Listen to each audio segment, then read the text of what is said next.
சர்வ வல்லமையுள்ள பிதாவாகிய தேவனுடைய பரிசுத்த நாமத்தினாலே மிகவும் அன்பாக அழைக்கப்பட்ட அன்பு சகோதர சகோதரிகளே, அன்பு தேவனுடைய பிள்ளைகளே, உங்கள் யாவருக்கும் நம்முடைய கர்த்தரும் இரட்சகரும் குருவும் போதகரும் ஆகிய இயேசு கிறிஸ்துவின் பரிசுத்த நாமத்தினாலே அன்பின் வாழ்த்துக்களை யாவருக்கும் தெரிவித்துக் கொண்டு, இந்த நம்முடைய ஆண்டவராகிய இயேசு கிறிஸ்துவினுடைய மரணத்தின் நினைவு கூறுதல் நாள் நெருங்கி கொண்டு இருக்கிற இந்த காலகட்டத்தில் தேவன் அநேக சத்தியங்கள் மூலமாக நம்மை போஷித்து வருகிறார். அநேக சத்தியங்கள் மூலமாக நம்மை எச்சரிக்கிறார். நம்முடைய குணலட்சணங்கள் மாறும்படியாக அநேக சோதனைகள், அநேக உபத்திரவங்கள் வழியாக தேவன் நம்மை வழி நடத்துகிறார். ஸோ தேவன் அனுமதிக்கிற எல்லாமே நம்முடைய நன்மைக்கு ஏதுவாக அவர் செய்து கொண்டு இருக்கிறார் அப்படிங்கிறது நம்ம எல்லாருக்குமே புரியும். ஆனால் அதில் நிறைய வலிகள் இருக்கும், வேதனைகள் இருக்கும். ஏன்னா நம்ம பாவத்தில் இருக்கிறதுனால பாவத்தை விட்டு வெளியே வரும்போது கஷ்டமாக இருக்கும். ஆனால் பாவத்திலிருந்து வெளியே வர்றது அப்படிங்கிறது நம்முடைய நன்மைக்காக தேவன் செய்யக்கூடிய காரியங்கள்.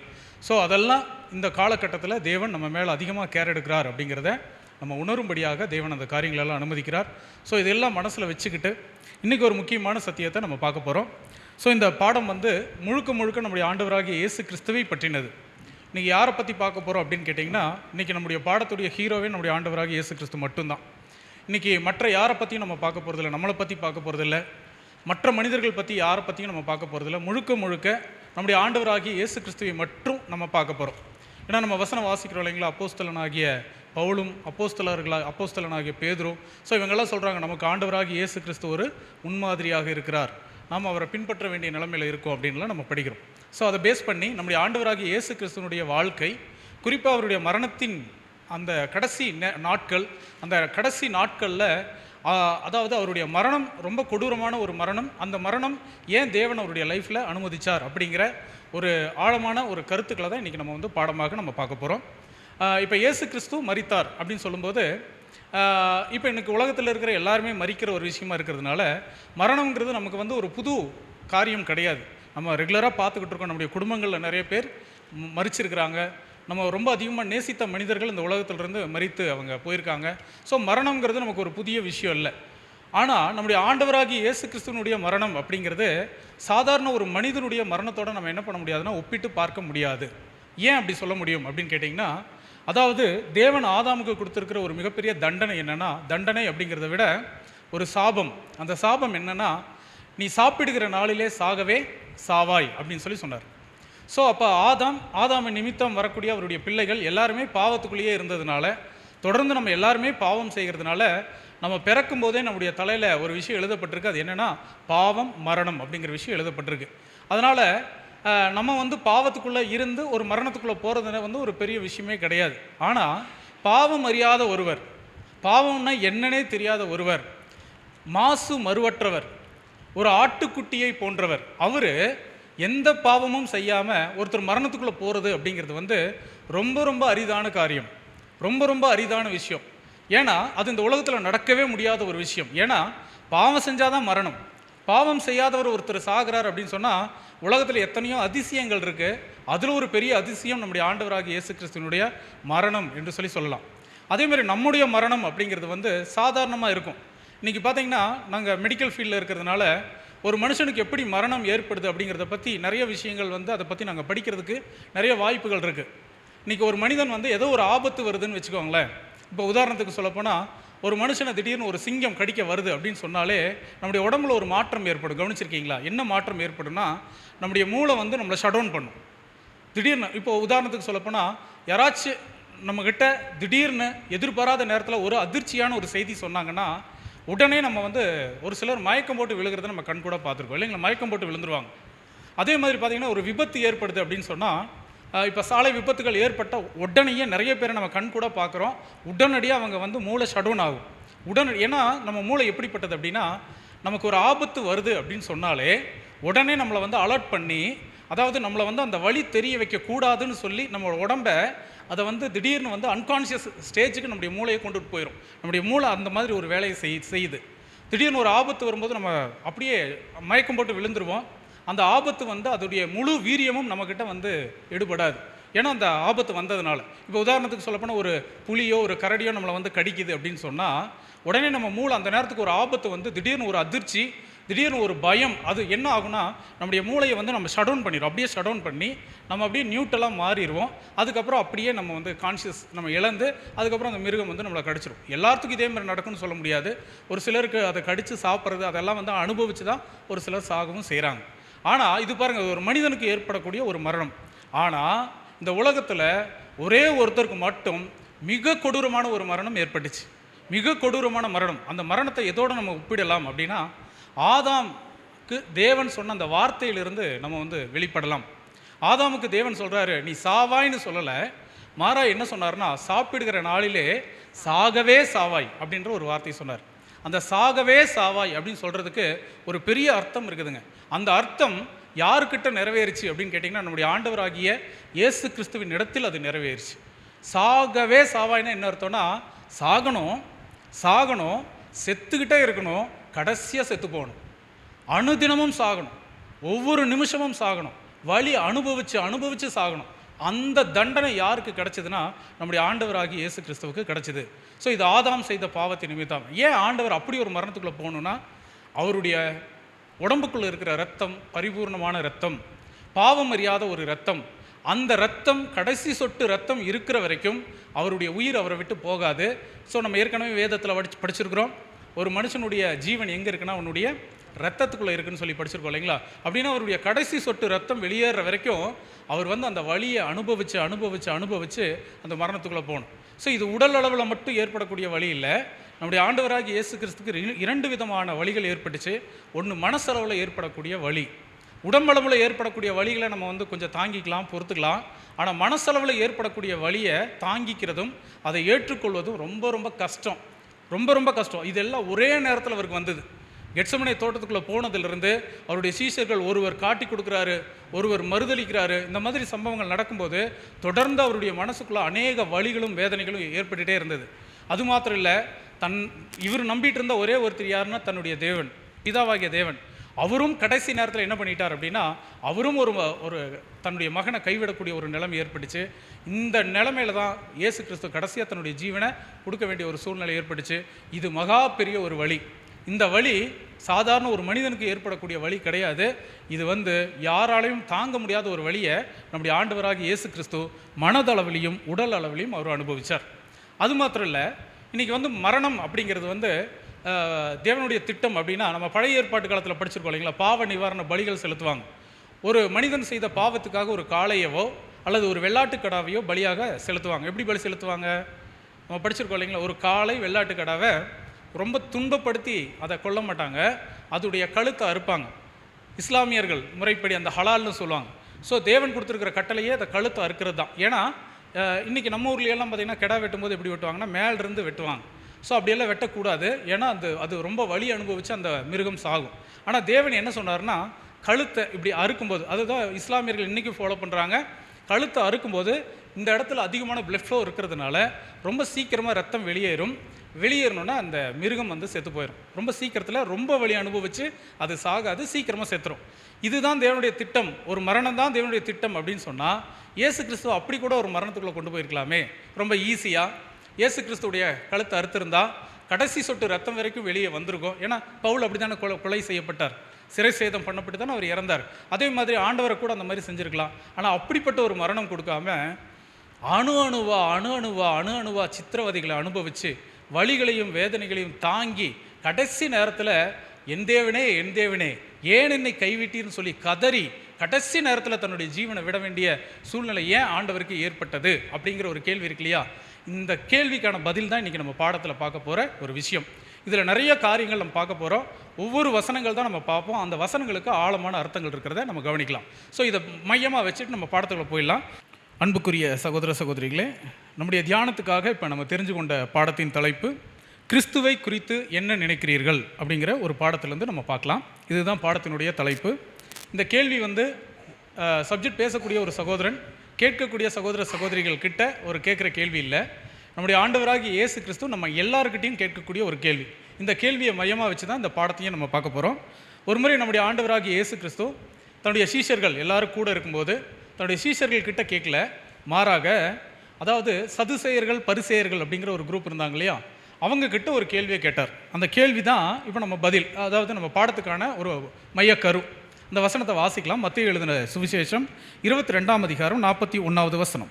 மத்தேயு 22ஆம் அதிகாரம் 41ஆம் வசனம் முதல். பரிசேயர் கூடியிருக்கையில் இயேசு அவர்களை நோக்கி, பார்த்தீங்களா, பரிசேயர்கள் கூடி இருக்கையில் இயேசு அவர்களை நோக்கி, யார்கிட்டனா பரிசேயர்கள் கிட்ட ஒரு கேள்வி கேட்குறார். என்ன கேள்வி கேட்குறார் அப்படின்னா, அதில் 22ஆம் அதிகாரம் 42வது வசனம். அடுத்த வசனத்தை வாசிங்க. மத்தேயு 22ஆம் அதிகாரம் 42ஆம் வசனம் முதல். கிறிஸ்துவை குறித்து நீங்கள் என்ன நினைக்கிறீர்கள்? அவர் யாருடைய குமாரன் என்று கேட்டார். அவர் தாவீதின் குமாரன் என்றார்கள். இதுதாங்க கேள்வி. இந்த கேள்வி தான் இப்போ நம்ம பாடத்தில் முக்கியமாக கவனிக்க வேண்டியது. கிறிஸ்துவை குறித்து நீங்கள் என்ன நினைக்கிறீர்கள் அப்படின்னு சொல்லி இந்த கேள்வியை யார் கேட்டது அப்படின்னா, நம்முடைய ஆண்டவராகிய இயேசு கிறிஸ்து தான் கேட்குறாரு. யாருக்கிட்ட கேட்குறாரு அப்படின்னா, பரிசேயர்கள் அப்படிங்கிற ஒரு குரூப் இருக்கிறாங்க, அவங்க கிட்ட ஒரு கேள்வி கேட்குறாரு. அதுக்கு அவங்களும் கூட ஒரு பதில் சொல்கிறாங்க. பாருங்கள், பரிசேயர்கள் கூடி வந்திருக்கையில் இயேசு அவர்களை நோக்கி, அதாவது கிறிஸ்துவை குறித்து என்ன நினைக்கிறீர்கள், அவர் யாருடைய குமாரன் அப்படின்னு சொல்லி கேட்கும்போது அவங்க ஒரு பதில் சொல்கிறாங்க. அவர் தாவீதின் குமாரன் என்று சொல்லி சொல்கிறாங்க. தாவீதின் குமாரன் அப்படின்னு சொல்லி சொல்கிறாங்க. சரி, இந்த கேள்வி, இதே கேள்வியை நம்மக்கிட்ட நம்முடைய ஆண்டவர் இயேசு கிறிஸ்து கேட்டால் நாமளும் பதில் சொல்லணும். என்னென்னு பதில் சொல்லலாம்? நாம் என்ன சொல்லுவோங்க?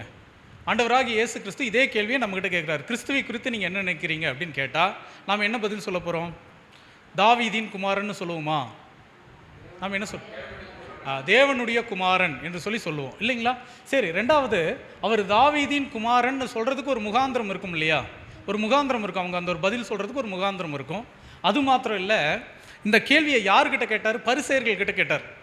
என்ன கேள்வி அப்படின்னா, கிறிஸ்துவை குறித்து என்ன நினைக்கிறீர்கள், இயேசுவை குறித்து என்ன நினைக்கிறீர்கள் அப்படிங்கிறது கேள்வி இல்லை. கிறிஸ்துவை குறித்து என்ன நினைக்கிறீர்கள் அப்படிங்கிறது தான் கேள்வி. இப்போ இயேசுவை குறித்து என்ன நினைக்கிறீர்கள்னு ஒரு வேளை அவர் கேட்டிருந்தாருன்னா சிம்பிளாக அவங்க சொல்லியிருப்பாங்க, நீங்கள் தான் இயேசு அப்படின்னு சொல்லியிருப்பாங்க. கரெக்டுங்களா? ஏன்னா அங்கே இயேசு கிறிஸ்து இருந்தார். ஸோ கிறிஸ்து அப்படின்னா என்ன அர்த்தம் அப்படின்னா, நம்ம ஏற்கனவே படிச்சிருக்கோம் இல்லைங்களா? கிறிஸ்து அப்படிங்கிற அந்த வார்த்தை இருக்கு இல்லையா, அது எபிரேய மொழியில், அதாவது கிறிஸ்து என்று சொல்லி சொல்லுவாங்க. கிரைஸ்ட் அப்படின்னு நம்ம ஆங்கிலத்தில் சொல்லுவோம். கிறிஸ்து கிரேக்க மொழியில். இதே மொழி, இந்த வார்த்தையை அப்படியே நம்ம எபிரேய மொழியில் மொழிபெயர்த்தோம் அப்படின்னு சொன்னால், அதாவது மேசியா அப்படிங்கிற ஒரு வார்த்தை வருது. ஸோ இதே மேசியாங்கிற வார்த்தையை அப்படியே நம்ம தமிழில் டிரான்ஸ்லேட் பண்ணோம் அப்படின்னா, அபிஷேகம் பண்ணப்பட்டவர் என்று சொல்லி அர்த்தம். இப்போ அந்த கேள்வியுடைய தாற்பயம் நமக்கு புரியும். என்ன கேட்குறாருன்னா, அதாவது மேசியாவை குறித்து என்ன நினைக்கிறீர்கள், இதுதான் கேட்ட கேள்வி. மேசியாவை குறித்து என்ன நினைக்கிறீர்கள் அப்படின்னு கேட்டோன்னு தான் அவங்க என்ன சொன்னாங்கன்னா, அவர் தாவீதின் குமாரன் என்று சொல்லி சொன்னாங்க. அவங்க சொன்ன பதில் கரெக்டுங்களா? கரெக்டான பதில் தான் அவங்க சொன்னாங்களா? கரெக்டான அதுதான் நான் அப்ளைவே உங்கள்கிட்ட சொன்னேன். ஏதோ ஒரு முகாந்திரம் இல்லாமல் அவங்க அந்த தாவீதின் குமாரனுங்கிற அந்த வார்த்தை சொல்கிறதுக்கு வாய்ப்பே இல்லை இல்லையா? இப்போ அவங்க சொல்கிறாங்கன்னு சொன்னால் ஏதோ ஒரு முகாந்திரம் இருக்கும். முகாந்திரம் இருக்கா அப்படின்னு கேட்டிங்கன்னா, ஆமாம், முகாந்திரம் இருக்குது. என்ன முகாந்திரம் அப்படின்னா, யூதர்கள் ரொம்ப ஆழமாக நம்பின ஒரு விஷயம் என்னென்னா, தாவீதின் சந்ததியிலிருந்து ஒருவர் வருவார், அவருடைய ஆட்சி தான் என்றென்றைக்கும் இருக்கும், சதா காலங்களிலும் அவர் ராஜ்யபாரம் பண்ணுவார் என்று சொல்லி அவங்க நம்பிட்டு இருக்காங்க. யாருன்னா, இஸ்ரேல் ஜனங்க நம்பிட்டு இருந்தாங்க. ஸோ இப்போ தான் அந்த கேள்வி அவர் கேட்குறாரு, கிறிஸ்துவை குறித்து என்ன நினைக்கிறீர்கள் என்று சொன்னோன்னே அவங்க அவர் தாவீதின் குமாரன் என்று சொல்லி அவங்க சொல்லி முடித்தாங்க. சரி, இப்போ அவர் தாவீதின் குமாரன் தானா, அவர் தாவீதின் சந்தையிலேருந்து தான் வராரா அப்படிங்கிறதுக்கு பைபிளிலிருந்து ஒரு வசனத்தை வாசிக்கலாம். வாசிங்க. ஏசாயா தீர்க்க தரிசன புஸ்தகம் 11ஆம் அதிகாரம் 1ஆம் வசனம். ஈசா என்னும் அடிமரத்திலிருந்து ஒரு துளிர் தோன்றி அவன் வேர்களிலிருந்து ஒரு கிளை எலும்பச் செழிக்கும். பின்னாடி வர்ற வசனங்கள் எல்லாம் படித்தோன்னா தாவீதுடைய சந்ததி பற்றி அவர் பேசிட்டு வர்றாரு. குறிப்பாக நம்முடைய ஆண்டவராகிய இயேசு கிறிஸ்துவை பற்றி சொல்லப்பட்ட தீர்க்க தரிசனம் தான் ஏசாயா 11ஆம் அதிகாரம். இதில் ஈசா எனும் அடிமரத்திலிருந்து ஒரு துளிர் தோன்றி அவன் வேர்களிலிருந்து ஒரு கிளை எலும்பி செழிக்கும். இதுதான் தீர்க்க தரிசனம். ஈசாய் அப்படிங்கிறவர் யார் அப்படின்னா, தாவீதுடைய அப்பா. தாவீதுடைய அப்பா தான் இந்த ஈசாய். அப்படின்னா தாவீதின் சந்ததியிலிருந்து தான் ஒருத்தர் வருவார், அவர் நம்மளை அரசாட்சி செய்வார்னு சொல்லி யூதர்கள் நம்பிட்டு இருந்தாங்க. அதனால தான் ஆண்டவர் பரிசேயர்களை பார்த்து ஒரு கேள்வி கேட்கும்போது அவங்க தெளிவாக பதில் சொன்னாங்க, அவர் தாவீதின் குமாரன். அதனால தான் பாருங்கள், ஆண்டவர் நடந்து போயிட்டு இருக்கும்போது ஒரு பிறவி குருடன் என்ன சொன்னார்னா, தாவீதின் குமாரனே எங்களுக்கு இறங்கும். ஸோ அப்போ தாவீதின் குமாரன் அவங்க சொன்னது சரியான வார்த்தையான்னு கேட்டிங்கன்னா 100% சரியான வார்த்தை தான். ஏன்னா அவர் தாவீதின் சந்ததியிலிருந்து தான் வருவார்னு சொல்லி ஏசாயா தீர்க்க தரிசன புஸ்தகம் 11ஆம் அதிகாரம் சொல்கிறத நம்ம கவனிக்கலாம். அப்போ அவங்க கரெக்டாக தான் சொன்னாங்க. ஆனால் நாம் யூதர்கள் கிடையாது, இஸ்ரேல் ஜனங்க கிடையாது. நாம் புதிய ஏற்பாட்டு காலத்தில் ஆண்டவராகிய இயேசு கிறிஸ்துவினுடைய சீஷர்கள். அப்போ நாம் அந்த பதில் சொல்கிறது வந்து சரியாக இருக்குமான்னு கேட்டிங்கன்னா சரியாக இருக்காது. இதே கேள்வியை நம்மக்கிட்ட கேட்டால் நாம் வந்து பதில் சொல்லணும். எப்படி பதில் சொல்கிறது? இப்போ நம்மக்கிட்ட ஆண்டவர் இதே கேள்வியை கேட்டால் நம்ம என்ன பண்ணலான்னா, ஆண்டவர் இயேசு கிறிஸ்து யார் அப்படிங்கிறதுக்கு நேராக மத்தேயு எழுதின சுவிசேஷத்துக்கு போகலாம். அங்கே ஆண்டவர் இயேசு கிறிஸ்து யாருங்கிறத பாருங்கள், அவருடைய ஜீனியாலஜி சொல்லும்போது, அவருடைய வம்ச வரலாறு பற்றி பேசும்போது இயேசு கிறிஸ்து யாருன்னு சொல்லி அங்கே சொல்கிறாங்க. வாசிக்கலாம். மத்தேயு எழுதின சுவிசேஷம் 1 அதிகாரம் 1 வசனம். ஆபிரகாமின் குமாரனாகிய தாவீதின் குமாரனாகிய இயேசு கிறிஸ்துவனுடைய வம்ச வரலாறு. இங்கே ஆரம்பிக்கும் போதே எப்படி ஆரம்பிக்கிறாருன்னு பாருங்க. ஆபிரகாமின் குமாரனாகிய தாவீதின் குமாரனான இயேசு கிறிஸ்துவின் வம்ச வரலாறு. நாம் இப்போ தாவீதின் குமாரன்னு கண்டுபிடிச்சோம். மாறா இங்கே அடிஷ்னலாக ஒரு வார்த்தை சொல்கிறத கவனிக்கலாம். ஆண்டவராகிய இயேசு கிறிஸ்து அவர் தாவீதின் குமாரன் மாத்திரம் கிடையாது. யாருடைய குமாரனுங்களாமா? ஆபிரகாமின் குமாரன் என்று சொல்லி நம்ம பார்க்குறோம். சொல்லிட்டு அடுத்த வசனத்தில் அப்படியே வம்ச வரலாறு சொல்லிட்டு வராங்க. அதில் பாருங்கள், அடுத்த வசனம் 2வது வசனத்தை வாசிக்கலாம். ஆபிரகாம் ஈசாக்கை பெற்றான், ஈசாக்கு யாக்கோப்பை பெற்றான், யாக்கோப்பு யூதாவையும் அவன் சகோதரனையும் பெற்றான். பார்த்தீங்களா, வம்ச வரலாறு அப்படியே சொல்லிட்டு வந்து கடைசி அது எங்கே போய் முடியும்னா ஆபிரகாமில் போய் முடியும். கரெக்டுங்களா? ஸோ இப்போ பாருங்கள், ஆண்டவர் இயேசு கிறிஸ்து 1 அதிகாரம் மத்தேயு 1 அதிகாரத்தில் சொல்லப்பட்ட அந்த வார்த்தையின்படி இயேசு கிறிஸ்து ஈசாக்கின் தாவீதின் குமாரன் மாத்திரம் கிடையாது, அவர் வந்து ஆபிரகாமின் குமாரனாகவும் அவர் இருக்கிறார் அப்படிங்கிறத நம்ம பார்த்தோம் இல்லைங்களா? இப்போ அடிஷ்னலாக நம்மளுக்கு என்ன கிடச்சிருக்குன்னா இன்னொரு பாயிண்ட் கிடச்சிருக்கு. இப்போ அவங்க சொன்னது அவர் தாவீதின் குமாரன் மாத்திரம் சொன்னாங்க. இப்போ நாம் எக்ஸ்ட்ரா ஒன்று கண்டுபிடிச்சிருக்கோம். அவர் தாவீதின் குமாரன் மாத்திரம் கிடையாது, அவர் நம்முடைய அதாவது ஆபிரகாமின் குமாரனாகவும் இருக்கிறார் அப்படிங்கிறத நம்ம கவனிக்கலாம். அது மாத்திரம் இல்லை, பாருங்கள், மத்தேயு 1 அதிகாரத்தில் இயேசு கிறிஸ்துடைய வம்ச வரலாறு சொன்ன மாதிரியே லூக்கா எழுதின சுவிசேஷம் 3 அதிகாரத்திலையும் இயேசு கிறிஸ்துடைய வம்ச வரலாறு சொல்கிறாங்க. அங்கே சொல்லும்போது அங்கே ஒரு வித்தியாசம் இருக்கிறத கவனிக்கலாம். என்ன வித்தியாசம்னா, வாசிங்க. லூக்கா எழுதின சுவிசேஷம் 3 அதிகாரம் 23வது வசனம். அப்பொழுது இயேசு ஏறக்குறைய 30 வயதிலோரானார். அவர் யோசேப்பின் குமாரன் என்று எண்ணப்பட்டார். அந்த யோசேப்பு ஏலியின் குமாரன். இங்கே ஆரம்பிக்க போது பாருங்க, ஆண்டவர் இயேசு கிறிஸ்துவை பற்றி அப்படியே ஸ்டார்ட் பண்றாரு. ஆனால் லூக்கா 3 அதிகாரத்தில் இயேசு கிறிஸ்துடைய வம்ச வரலாறு ரிவர்ஸ் ஆர்டரில் சொல்லப்பட்டிருக்கும். இயேசு கிறிஸ்து கிட்ட ஸ்டார்ட் பண்ணி அப்படியே பேக்கில் பின்னாடி போய் கடைசி அது எங்கே போய் முடியும் அப்படின்னா அடுத்த வசனம் வாசிக்கலாம். 24ஆம் வசனம். ஏலி மாத்தாத்தின் குமாரன், மாத்தாத் லேவியின் குமாரன், லேவி மெல்கியின் குமாரன், மெல்கி யன்னாவின் குமாரன், யன்னா யோசேப்பின் குமாரன். சொல்லிட்டு பாருங்க, இப்படியே சொல்லிட்டு வந்துட்டு 37ஆம் வசனத்தில் பாருங்க என்ன சொல்றாரு பாருங்க, வாசிக்கலாம். 37ஆம் வசனம். லாமேக்கு மெத்துசேலாவின் குமாரன், மெத்துசேலா ஏனோக்கின் குமாரன், ஏனோக்கு யாரேத்தின் குமாரன், யாரேத் மக்லேயாலின் குமாரன், மக்லேயால் கேனானின் குமாரன், கேனான் ஏனோசின் குமாரன். 38. ஏனோஸ் சேத்தின் குமாரன், சேத் ஆதாமின் குமாரன், ஆதாம் தேவனால் உண்டானவன். பாத்தீங்களா, இங்கேயும் இயேசு கிறிஸ்துடைய வம்ச வரலாறு சொல்லப்பட்டிருக்கு. இயேசு கிறிஸ்து கிட்ட ஸ்டார்ட் பண்ணி கடைசி அது எங்க போய் முடியுது அப்படின்னு பாத்தீங்கன்னா ஆதாம் அவர்கிட்ட போய் முடியுது. இப்போ மத்தேயுல சொல்லும்போது ஆபிரகாம்ல இருந்து ஸ்டார்ட் பண்ணாரு. ஆனா லூக்கால அது எங்க போய் முடியுது அப்படின்னா ஆதாம் கிட்ட போய் முடியுது. சரி, இப்போ நாம் அடிஷ்னலாக இன்னொன்று கூட கண்டுபிடிச்சிருக்கோம். ஆண்டவராகி இயேசு கிறிஸ்து யாருடைய சந்ததியில் வருகிறார் அப்படின்னா ஆதாமுடைய சந்ததியிலிருந்தும் அவர் வருகிறார். ஸோ தாவீதின் குமாரன் அவங்க சொன்னாங்க. ஆனால் நாம் அடிஷ்னலாக என்ன கண்டுபிடிச்சோன்னா தாவீதின் குமாரனும் கண்டுபிடிச்சோம், அடுத்தது ஆபிரகாமின் குமாரன்னு கண்டுபிடிச்சோம், அதுக்கப்புறம் இப்போ ஆதாமின் குமாரன். அதனால தான் ஆண்டவர் இயேசு கிறிஸ்துவுக்கு மனுஷகுமாரன் என்று சொல்லி பேர் கொடுக்கப்பட்டிருக்கிறத கவனிக்கலாம். மனுஷகுமாரன் ஆகிய என்னை ஆண்டவர் இயேசு கிறிஸ்து அந்த வார்த்தைகளை எல்லாம் சொல்லுவார். ஸோ அப்போ மனுஷனுடைய குமாரன் ஆகிய இயேசு கிறிஸ்து இந்த பூமியில் ஆதாமுடைய பிள்ளையாக இந்த பூமியில் அவர் கடந்து வந்தார் அப்படிங்கிறத நம்ம பார்க்குறோம். இது நமக்கு கிடைச்சிருக்கிற 3வது பதில். ஸோ ஆதாமுடைய குமாரன் மாத்திரம் தானா அப்படின்னு கேட்டால் இல்லை, நம்முடைய ஆண்டவராகிய இயேசு கிறிஸ்து அதற்கும் மேற்பட்டவராக இருக்கிறார்னு சொல்லி வேதம் சொல்லுது. எப்படி வாசிக்கலாம்? யோவான் 1 அதிகாரம் 1 வசனம். ஆதியிலே வார்த்தை இருந்தது, அந்த வார்த்தை தேவனிடத்தில் இருந்தது, அந்த வார்த்தை தேவனாய் இருந்தது. அடுத்த வசனம். அவர் ஆதியிலே தேவனோடு இருந்தார். அவர் ஆதியிலே தேவனோடு இருந்தார். இந்த ஆதியிலேங்கிறதுக்கு பெரிய அர்த்தம் இருக்கு. ஆதியிலே அப்படின்னா தொடக்கத்திலே பிதாவாகிய தேவன் மட்டும் இருக்கும்போது அவருடைய ஒரே பேரான குமாரன் சிருஷ்டிக்கப்பட்டார். அவருடைய ஒரே பேரான குமாரன் நம்முடைய ஆண்டவராகிய இயேசு கிறிஸ்து. அதுதான் வசனம் சொல்லுது. அப்படின்னா நமக்கு ஆதாமுடைய குமாரன் மாத்திரம் நம்முடைய ஆண்டவராகிய இயேசு கிறிஸ்து கிடையாது. அவர் யாருடைய குமாரன்னா அண்ட சராசரங்களை உண்டாக்கின சர்வ வல்லமையுள்ள பிதாவாகிய தேவனுடைய ஒரே பேரான மகன் என்று சொல்லி அதாவது யோவான் சொல்கிறத நம்ம கவனிக்கலாம். சரிங்களா? இப்போ பாருங்கள், நம்ம எவ்வளோ விஷயங்களை அப்படியே கண்டுபிடிச்சிட்டு போகிறோம். ஸோ அதுதான் இங்கே நம்ம கவனிக்க வேண்டிய ஒரு முக்கியமான விஷயம். அது மாத்திரம் இல்லை, பாருங்கள், அவர் எல்லாவற்றையும் உண்டாக்குறதுக்கு முன்னாடியே நான் தேவனுடைய மடியில் இருந்தேன்னு சொல்கிறார். வாசிக்கலாம், நீதிமொழிகள் 8ஆம் அதிகாரம் 30வது வசனம், 31ஆம் வசனம். நான் அவர் அருகே செல்ல பிள்ளையாய் இருந்தேன், நித்தம் அவருடைய மனமகிழ்ச்சியாய் இருந்தது, எப்பொழுதும் அவர் சமூகத்தில் களி கூர்ந்தேன். அவருடைய போகலத்தில் சந்தோஷப்பட்டு மனு மக்களுடனே மகிழ்ந்து கொண்டிருந்தேன். மனு மக்களுடனே நான் மகிழ்ந்து கொண்டிருந்தேன். ரொம்ப சந்தோஷமா பரலோகத்தில் பிதாவாகிய தேவனுடைய மடியில் இருக்கிற ஒரே பேரான மகனாக அவர் இருந்தார். அது மாத்திரம் இல்லை, அவர் தேவனுடைய குமாரன். இப்போ நாம் கண்டுபிடிச்சிருக்கிற ஒரு முக்கியமான கருத்து இதுதான். சரி, இப்போ என்ன கேள்வினா, மத்தேயு எழுதின சுவிசேஷத்துலேயும் இயேசு கிறிஸ்துடைய வம்ச வரலாறு சொல்கிறாங்க, லூக்கா எழுதின சுவிசேஷ புஸ்தகத்திலையும் இயேசு கிறிஸ்துடைய வம்ச வரலாறு சொல்லப்பட்டிருக்கு. எதுக்காக தேவன் 2 அதிகாரத்தில் இதை பற்றி சொல்ல வேண்டிய காரணம் என்ன? ரொம்ப முக்கியமான ஒரு விஷயம். ஏன் 2 இடத்துல இயேசு கிறிஸ்துடைய வம்ச வரலாறு சொல்லணும்? சிம்பிளாக ஒரே இடத்துல லூக்கால மட்டும் சொல்லிட்டு போயிருக்கலாம் இல்லையா? ஏன் மத்தேயுலையும் சொல்லணும்? அது ஏன் லூக்காலையும் சொல்லணும்? என்ன காரணம்? காரணம் இல்லாமல் தேவன் சொல்கிறதுக்கு வாய்ப்பு இருக்குங்களா?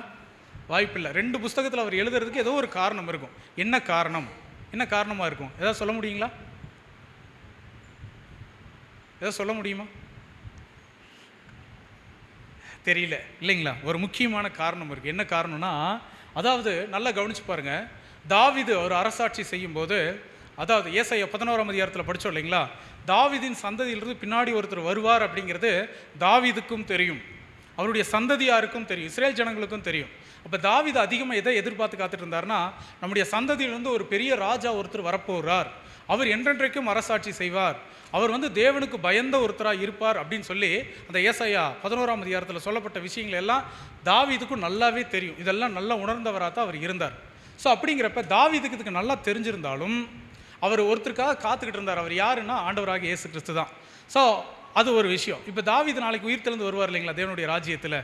உயிர்த்தெழுந்து ஆண்டவரே, நீங்கள் எங்கிட்ட முன்னாடி சொல்லியிருந்தீங்க இல்லையா, உன்னுடைய சந்ததியிலேருந்து ஒருத்தர் வருவார், அவர் இந்த பூமியை அரசாட்சி செய்வார், என்றென்றைக்கும் அரசாளுவார்னு சொல்லி ஒரு தீர்க்க தரிசனம் சொன்னீங்களே, அவர் வந்தாரா வரலையான்னு சொல்லி தாவீது கேட்டால் தேவன் பதில் சொல்லணும் இல்லையா? பதில் சொல்லுவாருங்களா மாட்டாருங்களா? பதில் சொல்லுவார். எங்கே தெரியுங்களா சொல்லுவார்? உன்னுடைய சந்ததியிலேருந்து தான் வந்தாருங்கிறத மத்தேயு எழுதின சுவிசேஷம் 1ஆம் அதிகாரத்தை எடுத்து படிச்சுப்பார். அங்கே தெளிவாக இருக்குது, ஆண்டவராகிய இயேசு கிறிஸ்து என் மகன் உன்னுடைய சந்ததியிலேருந்து தான் இந்த பூமியில் பிறந்து வந்தார், உனக்கு கொடுத்த வாக்குத்தத்தத்தின்படி தான் அவர் பிறந்து வந்தார் அப்படிங்கிறத தாவீதுக்கு சொல்லுவார்.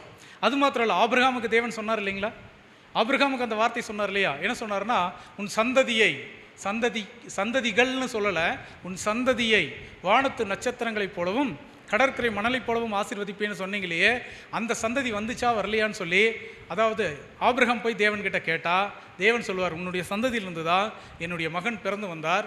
மத்தேயு 1ஆம் அதிகாரம் எடுத்து படித்து பாருங்கள். தாவீதின் குமாரனான ஆபிரகாமின் குமாரனான தாவீதின் குமாரனாகி இயேசு கிறிஸ்துவின் வம்ச வரலாறுன்னு சொல்லி நான் அங்கேருந்து ஸ்டார்ட் பண்ணுறேன். உன் சந்ததியிலிருந்து தான் இயேசு கிறிஸ்து வந்தார் அப்படிங்கிறத தேவன் அவருக்கு புரிய வைப்பார். வசனம் வாசிக்கலாம். கலாத்தியர் 3ஆம் அதிகாரம் 16வது வசனம். ஆபிரகாமுக்கும் அவனுடைய சந்ததிக்கும் வாக்குத்தத்தங்கள் பண்ணப்பட்டன. சந்ததிக்கு என்று அநேகரை குறித்து சொல்லாமல் உன் சந்ததிக்கு என்று ஒருவனை குறித்து சொல்லியிருக்கிறார். அந்த சந்ததி கிறிஸ்துவே. அந்த சந்ததி கிறிஸ்துவே. கலாத்தியரில் சொல்லும்போது தெளிவாக சொல்கிறார், அந்த சந்ததி கிறிஸ்து.